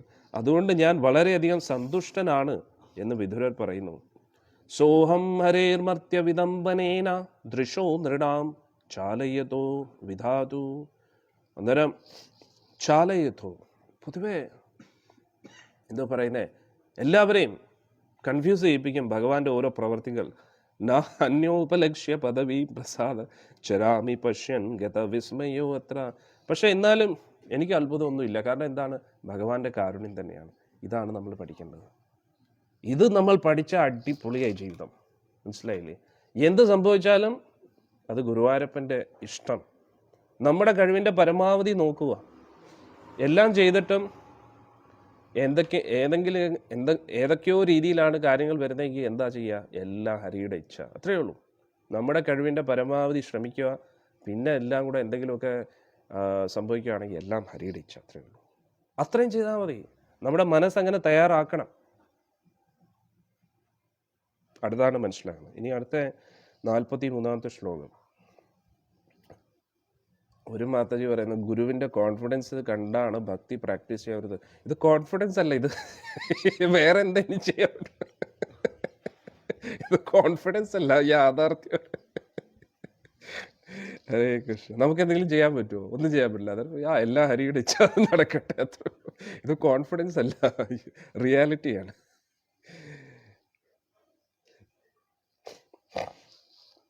നൂനം നൃപാണാം ത്രിമദോത്പഥാൻ മഹീം മുഹുശ്ചലയതാം ചമൂഭി വദാത് പ്രപന്നാർത്തി ജീർഷയേഷു അപി ഉപേക്ഷതകം ഭഗവാൻ കുരുണാം.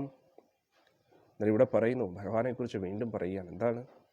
ഭഗവാൻ പരമോന്നതനായിട്ടുള്ള സർവശക്തനായിട്ടുള്ള ഭഗവാനായിട്ടും എപ്പോഴും അദ്ദേഹം പാണ്ഡവരുടെ സംരക്ഷണത്തിനായിട്ട് ഇങ്ങനെ തയ്യാറായിട്ട് നിൽക്കും.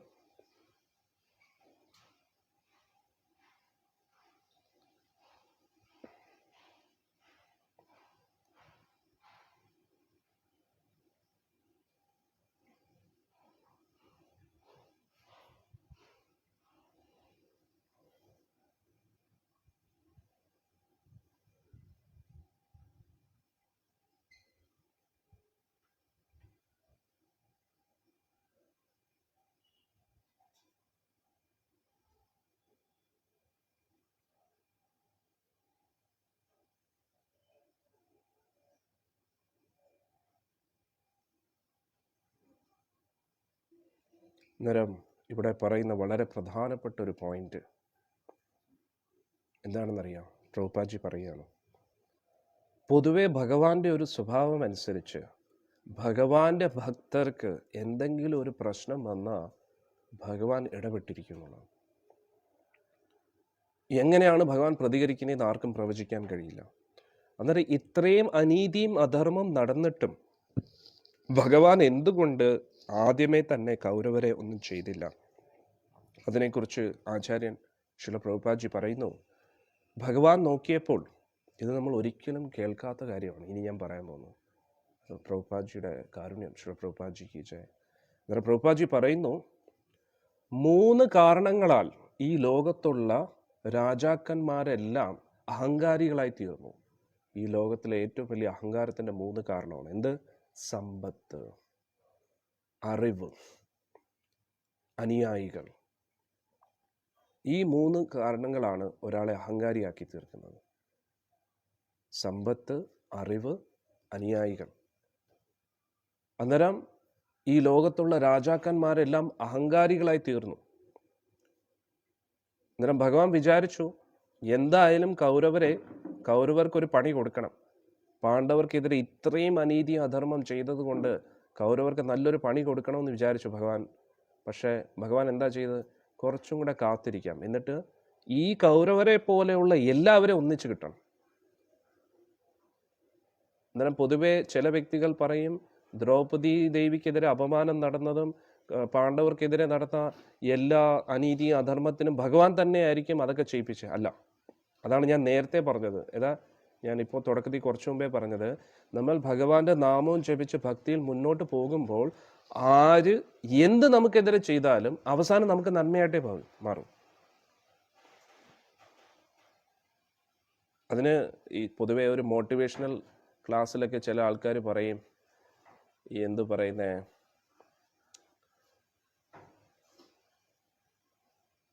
ഒരു പൊട്ടക്കിണറ്റിനകത്ത് ഒരു കഴുത വീണു. അന്നേരത്തേക്ക് അതിൻ്റെ ഉടമസ്ഥൻ വിചാരിച്ചു, ഈ കഴുതയെ പുറത്തെടുക്കുകയെന്ന് പറഞ്ഞാൽ വലിയ ചിലവാണ് അല്ലേ, ഇവനെ അങ്ങ് കുഴിച്ചു മൂടാമെന്ന് വിചാരിച്ചു. അങ്ങനെ കുഴിച്ചു മൂടാൻ വേണ്ടി മണ്ണിട്ടുകൊണ്ട് കുറച്ച് കഴിഞ്ഞപ്പോൾ കഴുത മോളി വന്നു. അതാണ് ഭക്തരുടെ ജീവിതത്തിൽ നടക്കുന്നത്. ഇത് പുറത്തുള്ളവർ വലിയ മോട്ടിവേഷണൽ ക്ലാസ്സിലൊക്കെ പറയുന്നതാണ്. ഇതേപോലെ ആൾക്കാർ നമ്മളെ പലതും ചെയ്യാൻ നോക്കും, അതുകൊണ്ട് നമ്മൾ വിഷമിക്കേണ്ട ആവശ്യമില്ല, ഈ കഴുതയെ പോലെ നമ്മൾ ബോളിൽ വരുമെന്ന്. പക്ഷെ ഇത് ഒരിക്കലും നടക്കാത്ത കാര്യം. പക്ഷെ ഭക്തരുടെ കാര്യത്തിൽ 100%. ഭക്തരെ ദ്രോഹിക്കാൻ വേണ്ടി എന്തൊക്കെ ചെയ്താലും അവസാനം അവർ പൊങ്ങി വരുമെന്നാണ്. അത് തന്നെയാണ് ഇവിടെയും സംഭവിക്കുന്നത്. അന്നേരം കഴുത ഇങ്ങനെ കുഴിച്ചുകൂടാൻ വേണ്ടി മണ്ണിട്ടതാണ്. അന്നേരം കഴുത മാറി മാറി മാറി എന്ത് വിചാരിച്ചു, പുറത്ത് വന്നപ്പോൾ കഴുത വിചാരിച്ചു എന്നോടുള്ള സ്നേഹം കൊണ്ട് മുതലാളി ചെയ്തത് കണ്ടോ അല്ലേ. പക്ഷെ ആളെന്താ ചെയ്തത്, എങ്ങനെയെങ്കിലും കുഴിച്ചുകൂടാൻ നോക്കിയത്. എന്നിട്ട് ഇതേപോലെയാണ് ഭക്തിയിൽ നമ്മുടെ ജീവിതത്തിൽ നടക്കാൻ പോകുന്നത്. നമ്മളെ ഏതൊക്കെ രീതിയിൽ കൊല്ലാൻ നോക്കിയാലും നശിപ്പിക്കാൻ നോക്കിയാലും ഭഗവാൻ നമ്മളെ എങ്ങനെയെങ്കിലും പുറത്തു കൊണ്ടുവരും. അന്നേരം മുന്നിലുള്ളവർ വിചാരിക്കും ഇവൻ എന്താ ചാവാത്ത, ഇവനെ എന്തോ. നമ്മുടെ പണ്ടത്തെ സിനിമ ജഗതി ചേട്ടൻ പറഞ്ഞു ഇവന്റെ വായിക്കാത്ത ഇവിടെ വെക്കണം, ഒടുക്കലത്തെ ആയുസ്. പക്ഷെ ഭക്തരാണെങ്കിലോ ഇതൊന്നും അറിയുന്നതുമില്ല. ഈ ഭഗവാനും ഭക്തരുടെ ശത്രുക്കളുമായിട്ടുള്ള ഗെയിം നടന്നുകൊണ്ടിട്ട് പ്രഹ്ലാദനൊന്നും അറിയുന്നില്ല. പക്ഷെ ഇവിടെ മത്സരം നടക്കുന്നത് ഭഗവാനും ഹിരണ്യകശിപുമായിട്ടാണ്. ഹിരണ്യകശിപു പല രീതിയിൽ കൊല്ലാൻ നോക്കും. മോളിന്ന് കൊക്കയിൽ നിന്നെടുത്ത് താഴെ ഇടുന്നത് ലിഫ്റ്റിൽ വരുന്ന പോലെയാണ് പ്രഹ്ലാദൻ താഴെ വരുന്നത്. മോളിൽ നിന്ന് ആരെങ്കിലും ഇറങ്ങി കഴിഞ്ഞാൽ ആരെങ്കിലും ഇങ്ങനെ ജീവനോടെ കാണുമോ? പക്ഷെ പ്രഹ്ലാദൻ എന്ന് പറഞ്ഞാൽ ലിഫ്റ്റിൽ താഴെ വരുന്ന പോലെ എന്ന് പറഞ്ഞിട്ട് ഇനി അടുത്ത ഏതാ എന്ന് പറഞ്ഞിട്ട് തീക്കകത്തിട്ടിട്ട് ചുട്ടുമല്ല നോക്കി, തീ അണഞ്ഞു. പക്ഷെ പ്രഹ്ലാദൻ നേരത്തെക്കാട്ടി ഉഷാറായി. ഇനി ഉറപ്പ് വരുത്താൻ വേണ്ടി ഹിരണ്യകശിപുവിൻ്റെ ഒരു സഹോദരി, ഒരു ബന്ധു ഉണ്ടായിരുന്നു. അവൾക്കാണെങ്കിൽ ഒരു സിദ്ധി ലഭിച്ചിട്ടുണ്ട്, അഗ്നി ഒരിക്കലും തൊടത്തില്ല, സ്പർശിക്കത്തില്ലെന്ന്. അഗ്നിയിൽ ഒരിക്കലും ചൂട് അനുഭവപ്പെടത്തില്ലെന്ന്. അന്നേരത്തേക്ക് പറഞ്ഞു നീ എന്തായാലും പ്രഹ്ലാദനെ ഇരിക്കാൻ പറഞ്ഞു, മടിയിൽ ഇങ്ങനെ പിടിച്ചു നിർത്താൻ പറഞ്ഞു. എന്നിട്ട് ഇവനെ കത്തിച്ചിട്ടേ ഉള്ളൂ ബാക്കി കാര്യം പറഞ്ഞത്. തീ അണഞ്ഞപ്പോൾ അവളെ കാണാനില്ല. പ്രഹ്ലാദൻ അതേപോലെ ഉണ്ട്.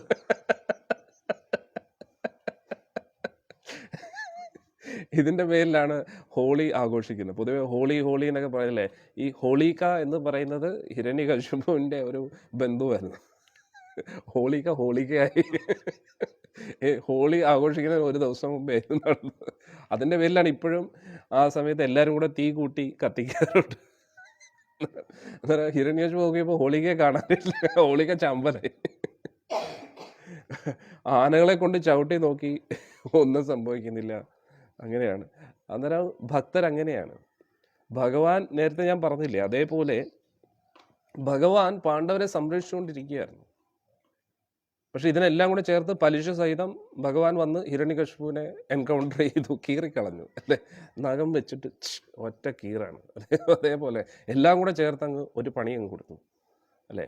അന്നേരം അതേപോലെ ഭഗവാൻ എന്ത് ചെയ്യും,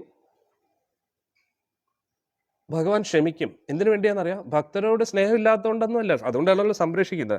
പക്ഷെ നല്ല എല്ലാം കൂടെ ചേർത്ത് ഒരു പണി കൊടുക്കാൻ തുടങ്ങും. 8ൻ്റെ പണിയല്ല 64ൻ്റെ പണിയാണ് കൊടുക്കുന്നത്. 8 വെച്ചാണ് പണി കൊടുക്കുന്നത്. അന്നേരം ഭഗവാൻ എന്ത് ചെയ്യും, എല്ലാവരും കൂടെ ചേർന്ന് ഇങ്ങനെ ബ്ലോക്കാണ്.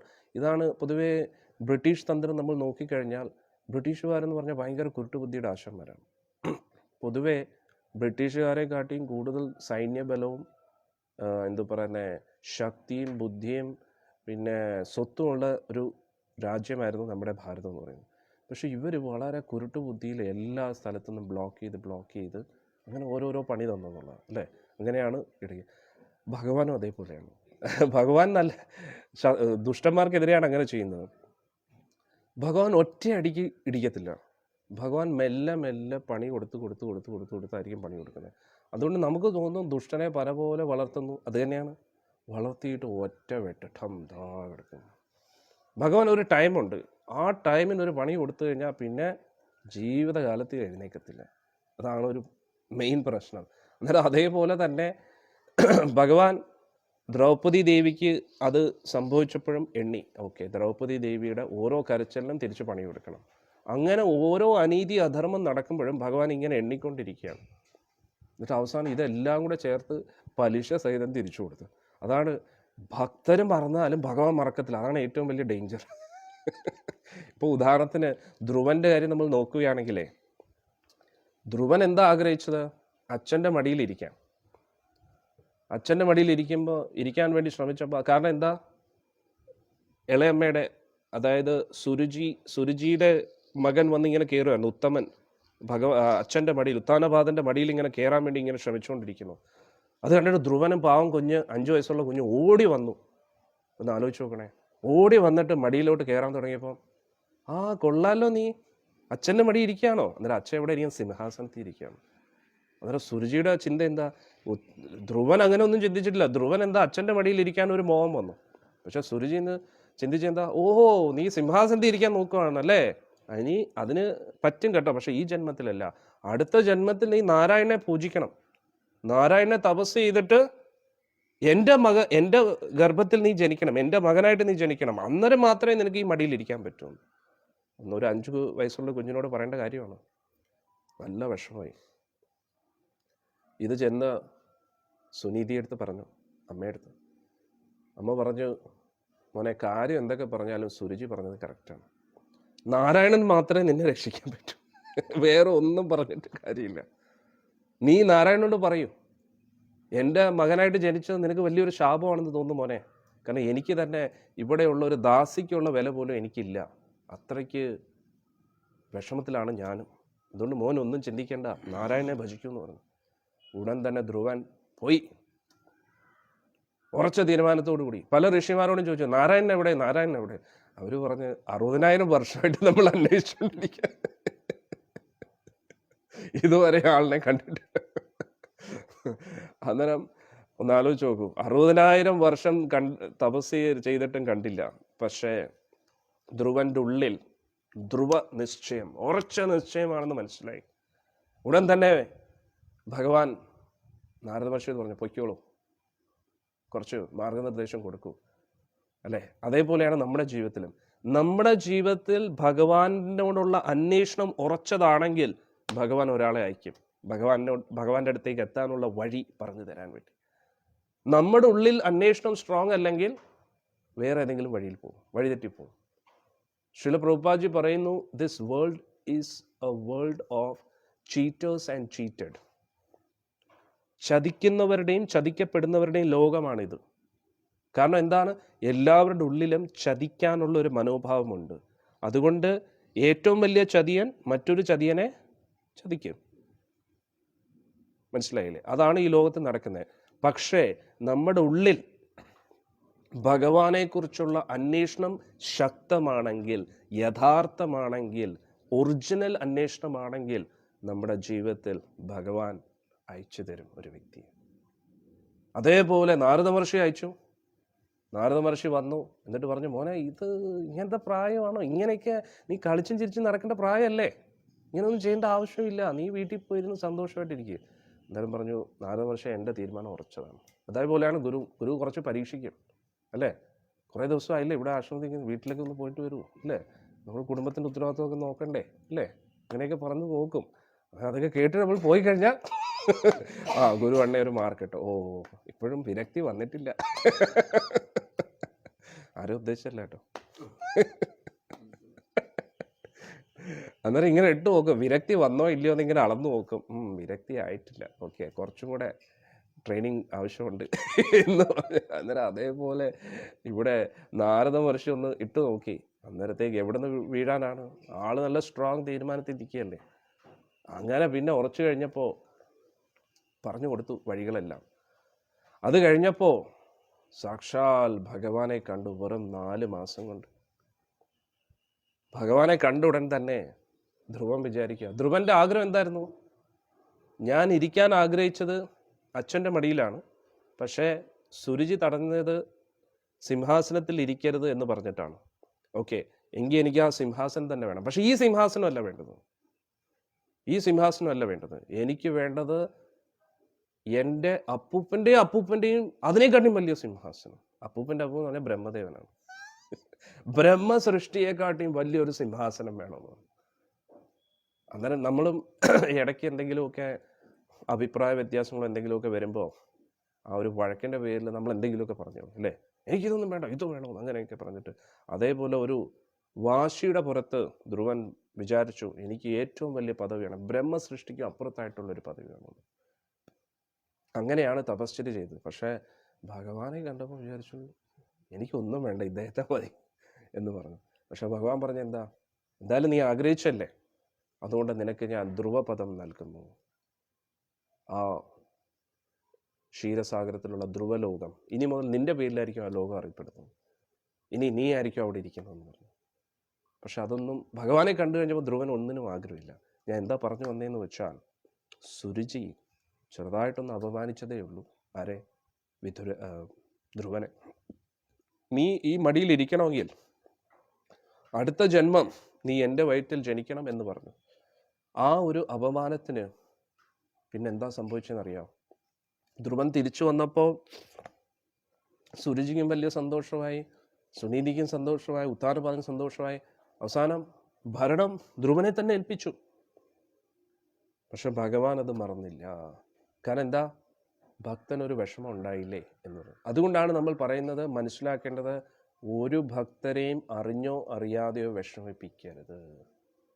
ആ ഭക്തൻ, ആ ഭക്ത ഭക്തിയുടെ ഏത് തലത്തിലാണ് ഇപ്പോൾ ഇരിക്കുന്നത് നമുക്ക് അറിഞ്ഞുകൂടാ.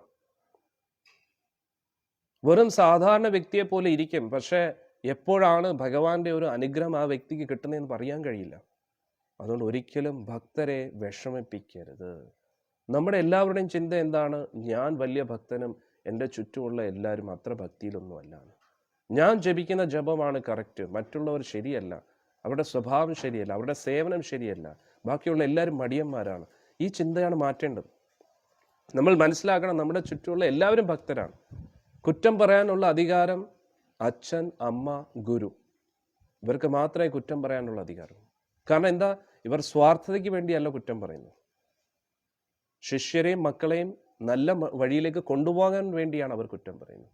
പക്ഷെ നമ്മൾ കുറ്റം പറയുമ്പോൾ അസൂയ കൊണ്ട് പറയുന്നതായിരിക്കും. നമുക്ക് എന്തെങ്കിലും ഒരു വിഷമം ഉണ്ടാകുമ്പോൾ ആ കുറ്റം പറയാൻ അധികാരമുള്ള വ്യക്തിയെ, അവരെ നമുക്ക് അറിയിക്കാം, ഇങ്ങനെ ഒരു വിഷമം ഉണ്ടായി, എന്താ ചെയ്യുക എന്ന്. പക്ഷെ നമ്മളായിട്ട് ഒരിക്കലും പരദൂഷണമോ കുറ്റവും പറയരുത്. അത് തെറ്റായിട്ടുള്ളൊരു രീതിയാണ്. അന്നേരം ഇവിടെ ധ്രുവൻ മറന്നു. ധ്രുവൻ വീണ്ടും സ്വന്തം സഹോദരനെ പോലെ ഉത്തമനെ സ്നേഹിച്ചു തുടങ്ങി.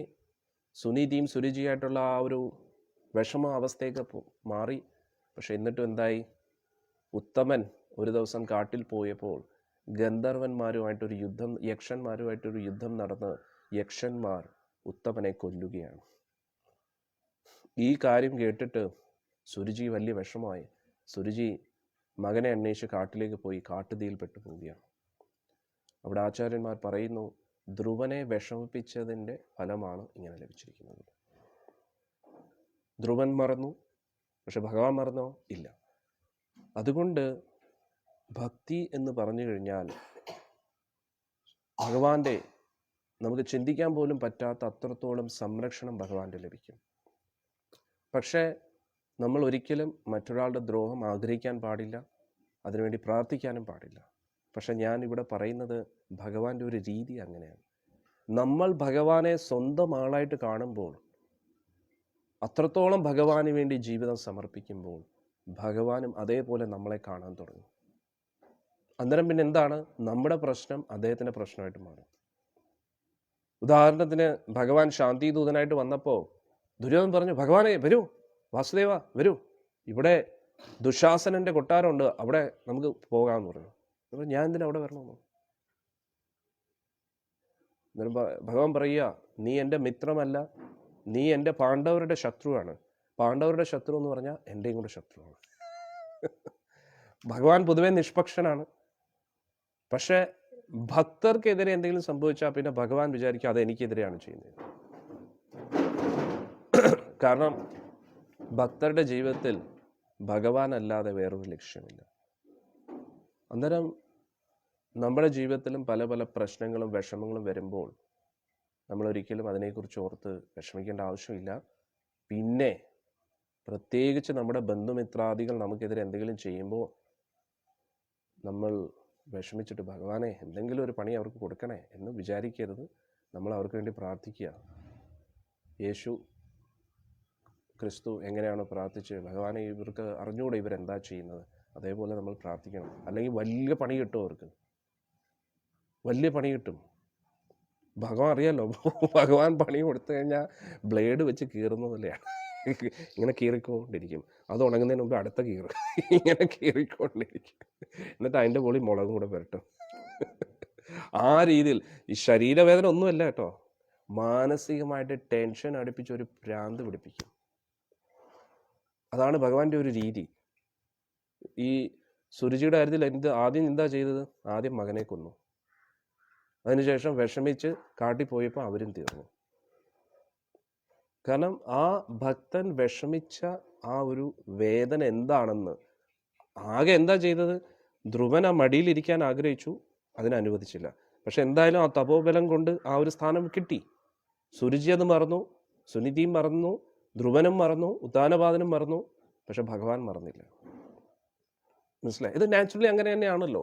ഇപ്പോൾ വർഷങ്ങൾക്ക് മുമ്പേ ഒരു കുറ്റകൃത്യം ചെയ്തു, എന്നിട്ട് ആ കുറ്റകൃത്യം ചെയ്ത വ്യക്തി പിന്നെ അതൊക്കെ മറന്നു, ഇനി ഭയങ്കര മോശമായിപ്പോയി എന്നൊക്കെ പറഞ്ഞു. പക്ഷെ പിന്നെ എപ്പോഴോ കേസ് പൊങ്ങി വന്നപ്പോൾ അതിങ്ങനെ പൊങ്ങി വന്നു. അന്നേരം അത് ശിക്ഷിക്കാതിരിക്കുമോ? ഇരിക്കുമോ? അതേപോലെയാണ്. അന്നേരം ഈ പ്രപഞ്ചത്തിലുള്ള കോടതിയിൽ നിന്ന് ആർക്കും രക്ഷപ്പെടാം, പക്ഷെ ഭഗവാന്റെ കോടതിയിൽ നിന്ന് രക്ഷപ്പെടാൻ പറ്റുമോ?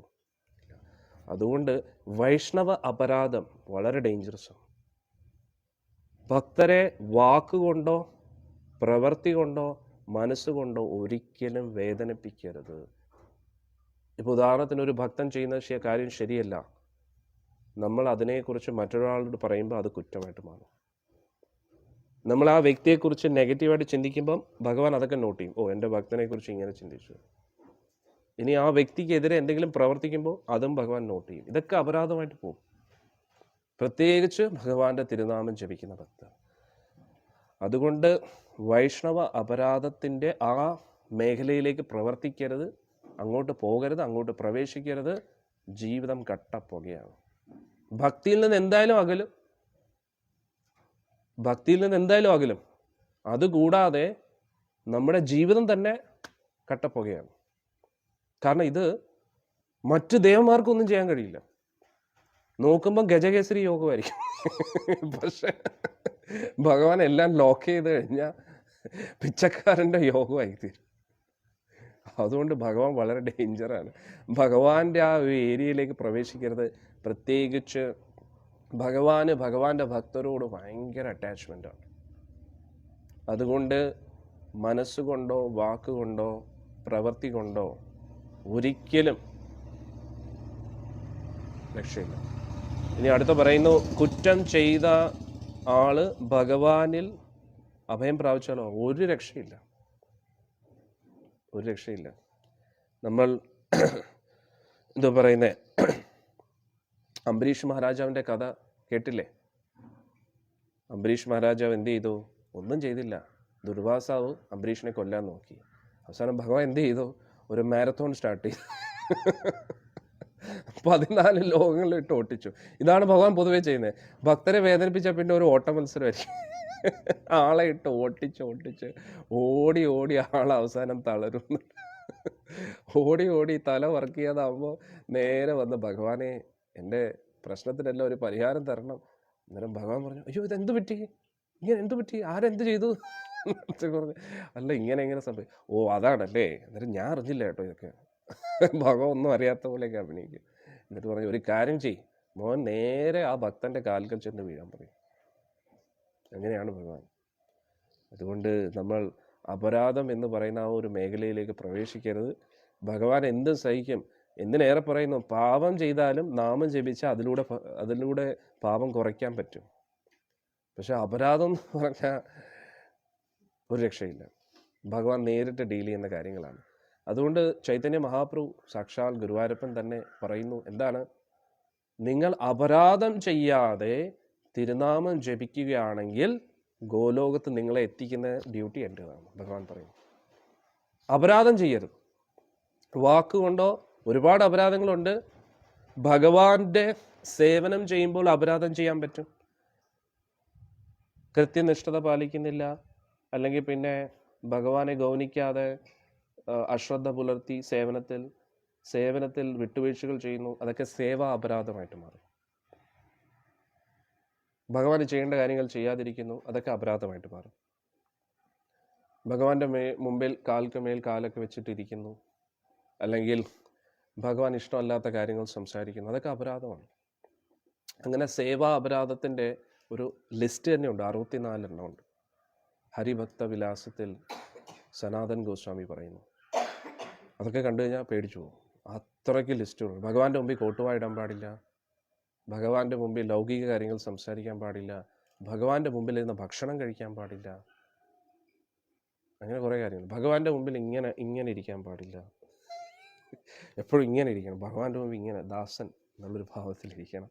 അങ്ങനെ കുറേ ലിസ്റ്റുണ്ട് അപരാധങ്ങളുടെ. അതൊക്കെ കിട്ടിക്കഴിഞ്ഞാൽ പിന്നെ നമ്മൾ പേടിച്ചു പോകും. അത്രയ്ക്ക് ലിസ്റ്റുണ്ട് ഭഗവാന്റെ അപരാധങ്ങളുടെ ലിസ്റ്റ്. പക്ഷേ ഏറ്റവും പ്രധാനപ്പെട്ട അപരാധം വൈഷ്ണവ അപരാധം. നമ്മൾ കറക്റ്റായിട്ട് ബാക്കിയെല്ലാം ചെയ്യുന്നു, ഭഗവാനെ എന്തു പറഞ്ഞ എല്ലാ സുഖഭോഗങ്ങളും, എല്ലാ ആർഭാടമായിട്ട് എല്ലാവിധ കാര്യങ്ങളും ചെയ്യുന്നു. പക്ഷേ ഭക്തരെ വിഷമിപ്പിച്ച ഭഗവാൻ പിന്നെ പുല്ല് വിലയായിരിക്കും നമുക്ക് നൽകുന്നത്. ഭഗവാനെ ഇരുത്തുന്നത് വജ്രത്തിൻ്റെ സിംഹാസനത്തിൽ, കിരീടവും അതും ഇതും എല്ലാം കൊടുത്തു. പക്ഷേ നമ്മൾ ഭഗവാന്റെ ഭക്തരോട് ഒന്നും ഒരു വിലയും കൽപ്പിക്കുന്നില്ലെങ്കിൽ ഭഗവാൻ പിന്നെ നമുക്ക് പുല്ല് വിലയായിരിക്കും കൽപ്പിക്കും. ഭഗവാൻ തിരിഞ്ഞു പോലും നോക്കത്തില്ല. നമ്മളിവിടെ വലിയ ആർത്തിയൊക്കെ ചെയ്യും, വലിയ ഭയങ്കര ഒരു 56 ഐറ്റംസ് ഒക്കെ കൊടുത്ത ഭഗവാനെ ഇങ്ങനെ നമ്മൾ വിചാരിക്കും ഭഗവാൻ നമ്മൾ വലിയ ഹാപ്പിയാണ്. ഭഗവാൻ ഇവിടെ നോക്കത്ത് പോലും ഇല്ല. സ്വാഭാവികമായിട്ടും ഇപ്പം നമുക്ക് ഇഷ്ടപ്പെട്ട ഒരു വ്യക്തിയെ മറ്റൊരാൾ വേദനിപ്പിക്കുന്നുണ്ടെങ്കിൽ ആ വേദനിപ്പിക്കുന്ന വ്യക്തി നമ്മളോട് എന്ത് സ്നേഹം കാണിച്ചാലും നമ്മളത് സ്വീകരിക്കുമോ? ഒരിക്കലും സ്വീകരിക്കത്തില്ല.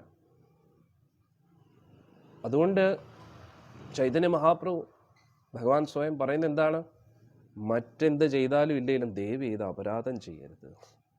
അപരാധം ചെയ്യാതെ തുടർച്ചയായിട്ട് ഭഗവാന്റെ നാമം ജപിക്കുന്ന ഭക്തൻ ഉറപ്പായിട്ടും എൻ്റെ ധാമത്തിൽ വരുമെന്നാണ് പറയുന്നത്.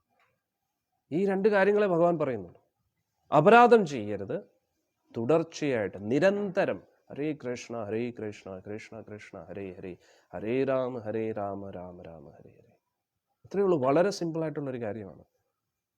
എന്തിനാണ് നമ്മൾ കൃത്യമായിട്ട് 16 മാല ജപിക്കുന്നത്? ആ ജപത്തിൻ്റെ മഹത്വം മനസ്സിലാക്കാൻ വേണ്ടിയാണ്. 16 മാല കൃത്യമായി കഴിഞ്ഞാൽ അത് 32 ആക്കുക, 64 ആക്കുക, 128 ആക്കുക, 192 ആക്കുക. മുന്നോട്ട് നമ്മുടെ ശരീരം സ്ലോ ആയിക്കൊണ്ടേയിരിക്കും. നമ്മൾ എഴുന്നേക്കാൻ പോലും പറ്റാത്തൊരവസ്ഥ എത്തും. പക്ഷെ നമ്മുടെ നാവ് ജപിച്ചുകൊണ്ടേയിരിക്കണം. നമുക്ക് ശരീരം പ്രവർത്തിക്കുന്നതിനനുസരിച്ച് എഴുന്നേറ്റ് നടക്കാൻ പറ്റുന്ന അവസ്ഥയിൽ കൈ ചലിക്കുന്ന സമയത്ത് മാക്സിമം സേവനങ്ങൾ ചെയ്യുക. സാക്ഷാൽ സനാതൻ ഗോസ്വാമി എല്ലാ ദിവസവും ഗോവർദ്ധൻ പരിക്രമ ചെയ്യും. 21 കിലോമീറ്റർ ഉണ്ട്, ആലോചിച്ചു. പക്ഷെ അതേ സാക്ഷാൽ സനാതൻ ഗോസ്വാമി 6 ഗോസ്വാമിയല്ല, പ്രധാനപ്പെട്ട ഗോസ്വാമി ഗോലോകത്തെ മഞ്ജരിയാണ്. അവസാനം കുറച്ച് വൃദ്ധാവസ്ഥയിലേക്ക് എത്തിയപ്പോൾ ഗോവർദ്ധൻ പരിക്രമ ചെയ്യാൻ നോക്കുമ്പോൾ വളരെ തളർച്ചയും കൂടുതൽ സമയമെടുക്കുന്നു. എന്നാൽ ഇത് കണ്ടിട്ട് ഭഗവാൻ പറഞ്ഞു, സനാതന നീ വിഷമിക്കണ്ട എന്ന് പറഞ്ഞിട്ട് ഒരു ഗോവർദ്ധന ശില കൊടുക്കുകയാണ്. ആ ഗോവർദ്ധന ശിലയിൽ ഭഗവാന്റെ പാദം പതിഞ്ഞിട്ടുണ്ട്, പശുക്കളുടെ പാദമുണ്ട്. അത് കൊടുത്തിട്ട്, അത് ഇന്നും രാധാ ദാമോദർ ക്ഷേത്രത്തിലുണ്ട് വൃന്ദാവനത്തിലെ. എന്നിട്ട് അത് കാണിച്ചിട്ട് പറഞ്ഞു, 4 പ്രാവശ്യം ഇതിന് പരിക്രമ ചെയ്താൽ മതി, ഗോവർദ്ധൻ പരിക്രമയ്ക്ക് തുല്യമാണ്. അതായത് നമ്മുടെ ഗോവർദ്ധന ശിലയെ 4 പ്രാവശ്യം പ്രദക്ഷിണം ചെയ്താൽ ഒറിജിനൽ ഗോവർദ്ധനത്തിന് പരിക്രമ ചെയ്യുന്നതിന് തുല്യമാണ്. എന്നാലോചിച്ചു. അന്നേരം ശരീരം നമ്മുടെ പ്രായം കൂടുന്നതിനനുസരിച്ച് സ്ലോ ആകും. കാരണം നമ്മൾ ശരീരമല്ലല്ലോ, ആത്മാവാണല്ലോ. അന്നേരം ശരീരം ക്ഷയിച്ചുകൊണ്ടിരിക്കുമ്പോഴും നമ്മൾ കൂടുതൽ നാമം ജപിച്ച് ശരീരബോധത്തിൽ നിന്ന് പുറത്തു വരാൻ ശ്രമിക്കണം. അങ്ങനെ ജപം കൂട്ടി നമുക്ക് ശരീരം ആരോഗ്യമുള്ളിടത്തോളം കാലം ഭഗവാൻ വേണ്ടി മാക്സിമം സേവനങ്ങൾ ചെയ്യുക.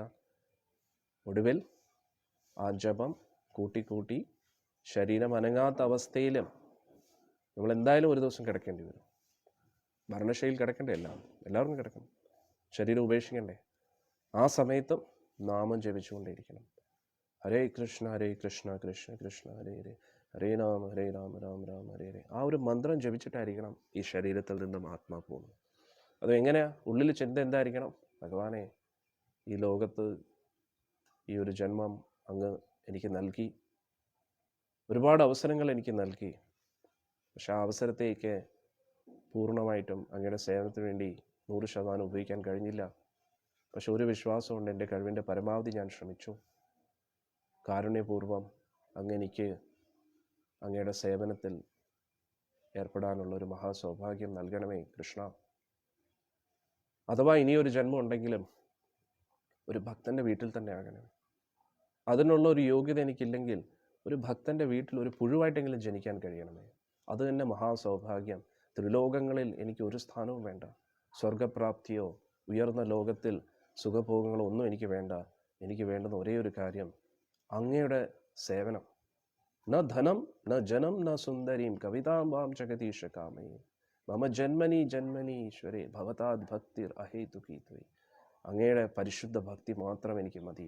ഇങ്ങനെ മനസ്സിൽ ഉറച്ചു വിചാരിച്ചുകൊണ്ട് ഇന്നത്തേക്ക് ഈ റോക്കറ്റ് ലോഞ്ചിങ്ങിന് പോകത്തില്ല, അതേപോലെ 10, 9, 8, 7, 6. ആദ്യം റോക്കറ്റിന് ഒരു ടാർഗറ്റ് വേണം അല്ലെ? ചന്ദ്രനിലാണോ ചൊവ്വാഗ്രഹത്തിലാണോ ടാർഗറ്റ് വയ്ക്കണം, അല്ലെങ്കിൽ നേരെ സമുദ്രത്തിലോട്ട് സംസാര സമുദ്രത്തിലേക്ക് വേണ്ടും. അന്നേരം റോക്കറ്റിലൊരു ടാർഗറ്റ് വയ്ക്കണം. ഭഗവാനെ, ഒരേ ഒരു ടാർഗറ്റേ ഉള്ളൂ, അങ്ങയുടെ സേവനം, ഭക്ത കൂട്ടായ്മയിലുള്ള സേവനം. അതില്ലെങ്കിൽ കുറഞ്ഞ പക്ഷം എന്തായിരിക്കണം? കുറഞ്ഞ പക്ഷമല്ല, അതിന് ഞാൻ തൃപ്തനാണ്. അതേപോലെ തന്നെയാണ് ഗോലോക പ്രാപ്തിയെ പോലെ തന്നെ പവിത്രമാണ് ഭഗവാന്റെ ഭക്തരുടെ കൂട്ടത്തിൽ ഇരിക്കുക, ഭക്തരുടെ വീട്ടിൽ ജനിക്കുക. ഒരു പുഴുവായിട്ടാണെങ്കിലും കുഴപ്പമില്ല ഭഗവാനെ, അതിനൊരു സന്തോഷവും സംതൃപ്തിയുണ്ട്. ഭക്തരുടെ വീട്ടിൽ ഒരു പുഴുവാകുന്നത് വലിയൊരു സൗഭാഗ്യമാണ് എന്ന് പറഞ്ഞ് നമ്മൾ മനസ്സുറപ്പിക്കുക. ആ സമയത്ത് മക്കൾ വന്ന് കരയും, അച്ഛാ അയ്യോ അച്ഛാ പോരതേ, അയ്യോ അച്ഛാ പോലെ, അയ്യോ അച്ഛാ പോലെ എന്ന്. ഉള്ളിലെന്താ പറയുക, എത്രയും പെട്ടെന്ന് പ്രോപ്പർട്ടിയൊക്കെ എഴുതി വിടണം. ഭാര്യ വന്നിട്ട് പറയും, അയ്യോ അങ്ങ് പോവുകയാണോ, എന്നെ വിട്ടിട്ട് ഇനി എന്നെ നോക്കാൻ ആരുണ്ട് എന്നൊക്കെ പറയുന്നുണ്ട്. അതൊന്നും കേൾക്കരുത്, ചെവിയിൽ കയറുക, ഉള്ളിലോട്ട് പോരുത്, അതൊക്കെ വിടുക. അല്ലെങ്കിൽ ഭർത്താവ് വന്നിട്ട്, എടി നീ പോവുകയാണോടി, ഇനി എൻ്റെ ഭക്ഷണമൊക്കെ ആരുണ്ടാക്കൂടി എന്നൊക്കെ പക്ഷെ ഉള്ളിൽ വിചാരിക്കും, ഇവള് പോയിട്ട് വേണം ഇനി ജീവിതം അടിപൊളിയാക്കാൻ. ഇങ്ങനെ പലതും ചിന്തിച്ച ആൾക്കാരൊക്കെ, അച്ഛ അടുത്ത വീട്ടിലെ പ്രോപ്പർട്ടി എന്ത് ചെയ്യണം, അച്ഛ എന്തെങ്കിലും പറ, അച്ഛ എന്തെങ്കിലും പറ, ഇത് ആർക്ക് കൊടുക്കണം ഈ വസ്തു, എന്തെങ്കിലും ഒന്ന് പറയണം. അതൊന്നും കേൾക്കരുത്, ഇനി സമയമില്ല. ഒന്നും അകത്തോട്ട് എന്തെങ്കിലും അവർ പറഞ്ഞാലും കോമയിലാണെന്ന് അഭിനയിച്ചാൽ മതി. ഇങ്ങനെ കണ്ണു പൊലിച്ചടിക്കാതെ ഇങ്ങനെ ഇരിക്കുക. അവരവർ പറയും, ഓ അച്ഛൻ കോമയിലായി, എങ്കിൽ ഫിംഗർ പ്രിൻറ്റ്സ് എടുത്താൽ മതി, സ്വത്തൊക്കെ അവർക്ക് വേണ്ടുന്ന ഈ ഫിംഗറാണ് അല്ലേ, അത് മേടിച്ചിട്ട് അവർ പൊയ്ക്കോളൂ. ഇനി സൈൻ ചെയ്ത് കൊടുക്കണമെങ്കിൽ അതും കൂടെ കൊടുത്തു, എന്താ വേണമെന്ന് വെച്ചോ കൊടുത്തോളൂ. വസ്ത്രം വേണോ അതും കൂടെ കൊടുത്തോളൂ. കിഡ്നി വേണോ, അല്ലേ ഇത് വേണോ, എന്തൊക്കെയാണെന്ന് എല്ലാം എടുത്തോളൂ. നമുക്കായിട്ട് ഒന്നും വെക്കണ്ട, എല്ലാം എടുത്തുകൊണ്ട് പോകാൻ പറയും. നമുക്ക് ഇനി ഇത് ഒരു ശല്യം വേണ്ട, നമ്മൾ ഭഗവാനിൽ ഫോക്കസ് ചെയ്യുക. കൃഷ്ണ ഞാൻ റെഡി, 10, 9, 8, 7, 6, 0. ഒറ്റ പോക്കാണ്. പിന്നെ ഇവിടെ നിൽക്കരുത്. പോകുന്ന സമയത്തും പല ആൾക്കാരും പറയും, ദേവേന്ദ്രൻ പറയും, ഒന്ന് ദേവലോകത്ത് ഉദ്യാനത്തിലൊക്കെ ഒന്ന് വിഹരിച്ചിട്ട് അയ്യോ വേണ്ട, ഒന്ന് കറങ്ങിയതാണ് ഇത്രയും ജന്മങ്ങളെടുക്കേണ്ടി വന്നു, ഒരുപാട് നന്ദി എന്ന് പറഞ്ഞു അങ്ങോട്ട് പോകുമ്പോൾ കൈലാസനാഥൻ പറയും, കുറച്ച് കൈലാസത്തിലൊക്കെ നിന്നിട്ട് പോകും. അയ്യോ വേണ്ട മഹാദേവ, ഒരുപാട് സന്തോഷം. വൈകുണ്ഠത്തിൽ വിഷ്ണുദൂതന്മാർ പറയും, ഇവിടെ കുറച്ചു കാലമൊക്കെ നിന്നിട്ട് പോകും, സന്തോഷം, എനിക്ക് അങ്ങോട്ടാണ് വേണ്ടത്. നേരെ ഗോലോകത്തേക്ക് പോവാം. അവിടെ ചെല്ലുമ്പോൾ കിട്ടുന്ന ഒരു ആനന്ദം, നമ്മൾ ആഗ്രഹിച്ച ആ ശ്യാമസുന്ദരൻ ഇങ്ങനെ ഇരിക്കും, ഇങ്ങനെയല്ല, അങ്ങനെ അതിസുന്ദരനായിട്ടുള്ള താമരക്കണ്ടൻ മയിൽപീലിയും ചൂടി പശുക്കളെ മേയിച്ചു കിടക്കുന്ന ആ കാലിച്ചക്കനെ നമുക്ക് അവിടെ കാണാൻ കഴിയും അല്ലേ. കുറേ ജന്മങ്ങളായിട്ട് നമ്മളെ പറ്റിക്കുന്നു. ഇനി എന്താ, ആളെന്തായാലും ഇങ്ങോട്ട് വരത്തില്ല, നമ്മളിനി അവിടെ പോയി ആളിനെ പിടിക്കുക, അത്രയേ ഉള്ളൂ. ഇനി ആളിനെ രക്ഷപ്പെടാൻ അനുവദിക്കരുത്. ചെന്നാൽ ഉടനെ എന്ത് ചെയ്യുക, കയറിട്ടങ്ങ് കെട്ടുക. ഞാൻ വിടത്തില്ലെന്ന്. കാലയിൽ മുറുകെ അങ്ങ് പിടിക്കുക. എന്തൊക്കെ എന്നെ വിടുവിടുന്ന് പറഞ്ഞാൽ വിടരുത്. അങ്ങനെ മുറുകെ പിടിക്കുക, ആ പാദത്തെ മുറുകെ പിടിക്കുക. എന്നിട്ട് ജീവിതം ഇനി എത്ര ജന്മങ്ങളുണ്ടെങ്കിലും രാധാകൃഷ്ണ സേവയിൽ മുഴുകി ഭക്തരുടെ ദാസന്റെ ദാസന്റെ ദാസന്റെ ദാസന്റെ ദാസനായിട്ട് അവിടെ തന്നെ കഴിയുക. ഒരിക്കലും ഇനി ഈ ലോകത്തേക്ക് നമ്മൾ തിരിച്ചു വരുന്നത്. അതാണ് ഇന്നത്തെ ഈ ഒരു സത്സംഗത്തിൽ നിന്ന് നമ്മൾ മനസ്സിലാക്കേണ്ടത്. ഇനി ഉച്ചയ്ക്ക് 2 മണിക്ക് നമുക്ക് നാരായണീയത്തിൽ കാണാം. ഇന്ന് വന്ന എല്ലാ ഭക്തജനങ്ങൾക്കും എല്ലാവിധ ഭൗതിക ആഗ്രഹങ്ങളിൽ നിന്നും മോചനം നേടി. പറഞ്ഞപ്പോൾ ഞാൻ അവിടെ എത്തിയെന്ന് തിരിച്ചു വരാൻ തോന്നുന്നു. ഹരേ കൃഷ്ണ. അന്നേരം ആ പരമോന്നത ഭഗവാന്റെ ലോകത്ത് എപ്പോഴും ഭഗവാന്റെ സേവനം ചെയ്ത് അവിടെ തന്നെ ഇരിക്കാൻ നമുക്കെല്ലാവർക്കും കഴിയട്ടെ. അതിന് ശ്രീമതി രാധാറാണി അനുഗ്രഹിക്കട്ടെ.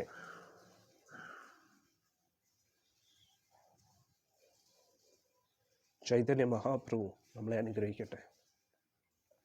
നിത്യാനന്ദ പ്രഭുവിൻ്റെയും സർവ വൈഷ്ണവ ഭക്തരുടെയും ആചാര്യന്മാരുടെയും പ്രഭുപാജിയുടെയും ഗുരു മഹാരാജിൻ്റെയൊക്കെ അനുഗ്രഹം നമുക്ക് ലഭിക്കട്ടെ. ഷഡ് ഗോസ്വാമിമാരുടെ അനുഗ്രഹത്താൽ നമുക്ക് ഈ ഒരു ജന്മത്തിൽ തന്നെ പരമധാമമായ നമ്മുടെ ഗുരുവായൂരപ്പൻ നിത്യവും വിഹരിക്കുന്ന ആ യമുനാ തീരത്തിലുള്ള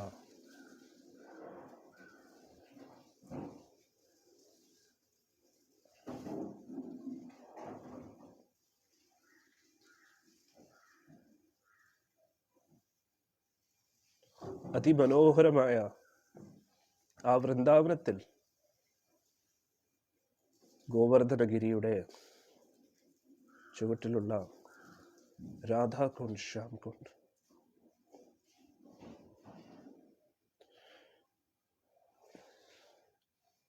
നിത്യവും അവിടെ ഇരുന്ന് ശ്രീമതി രാധാറാണിയുടെയും ഗോപികമാരുടെയും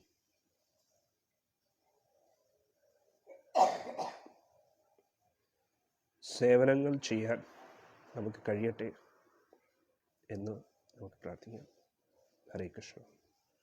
ശിവ പ്രഭുപാദ് ജി ജയ്.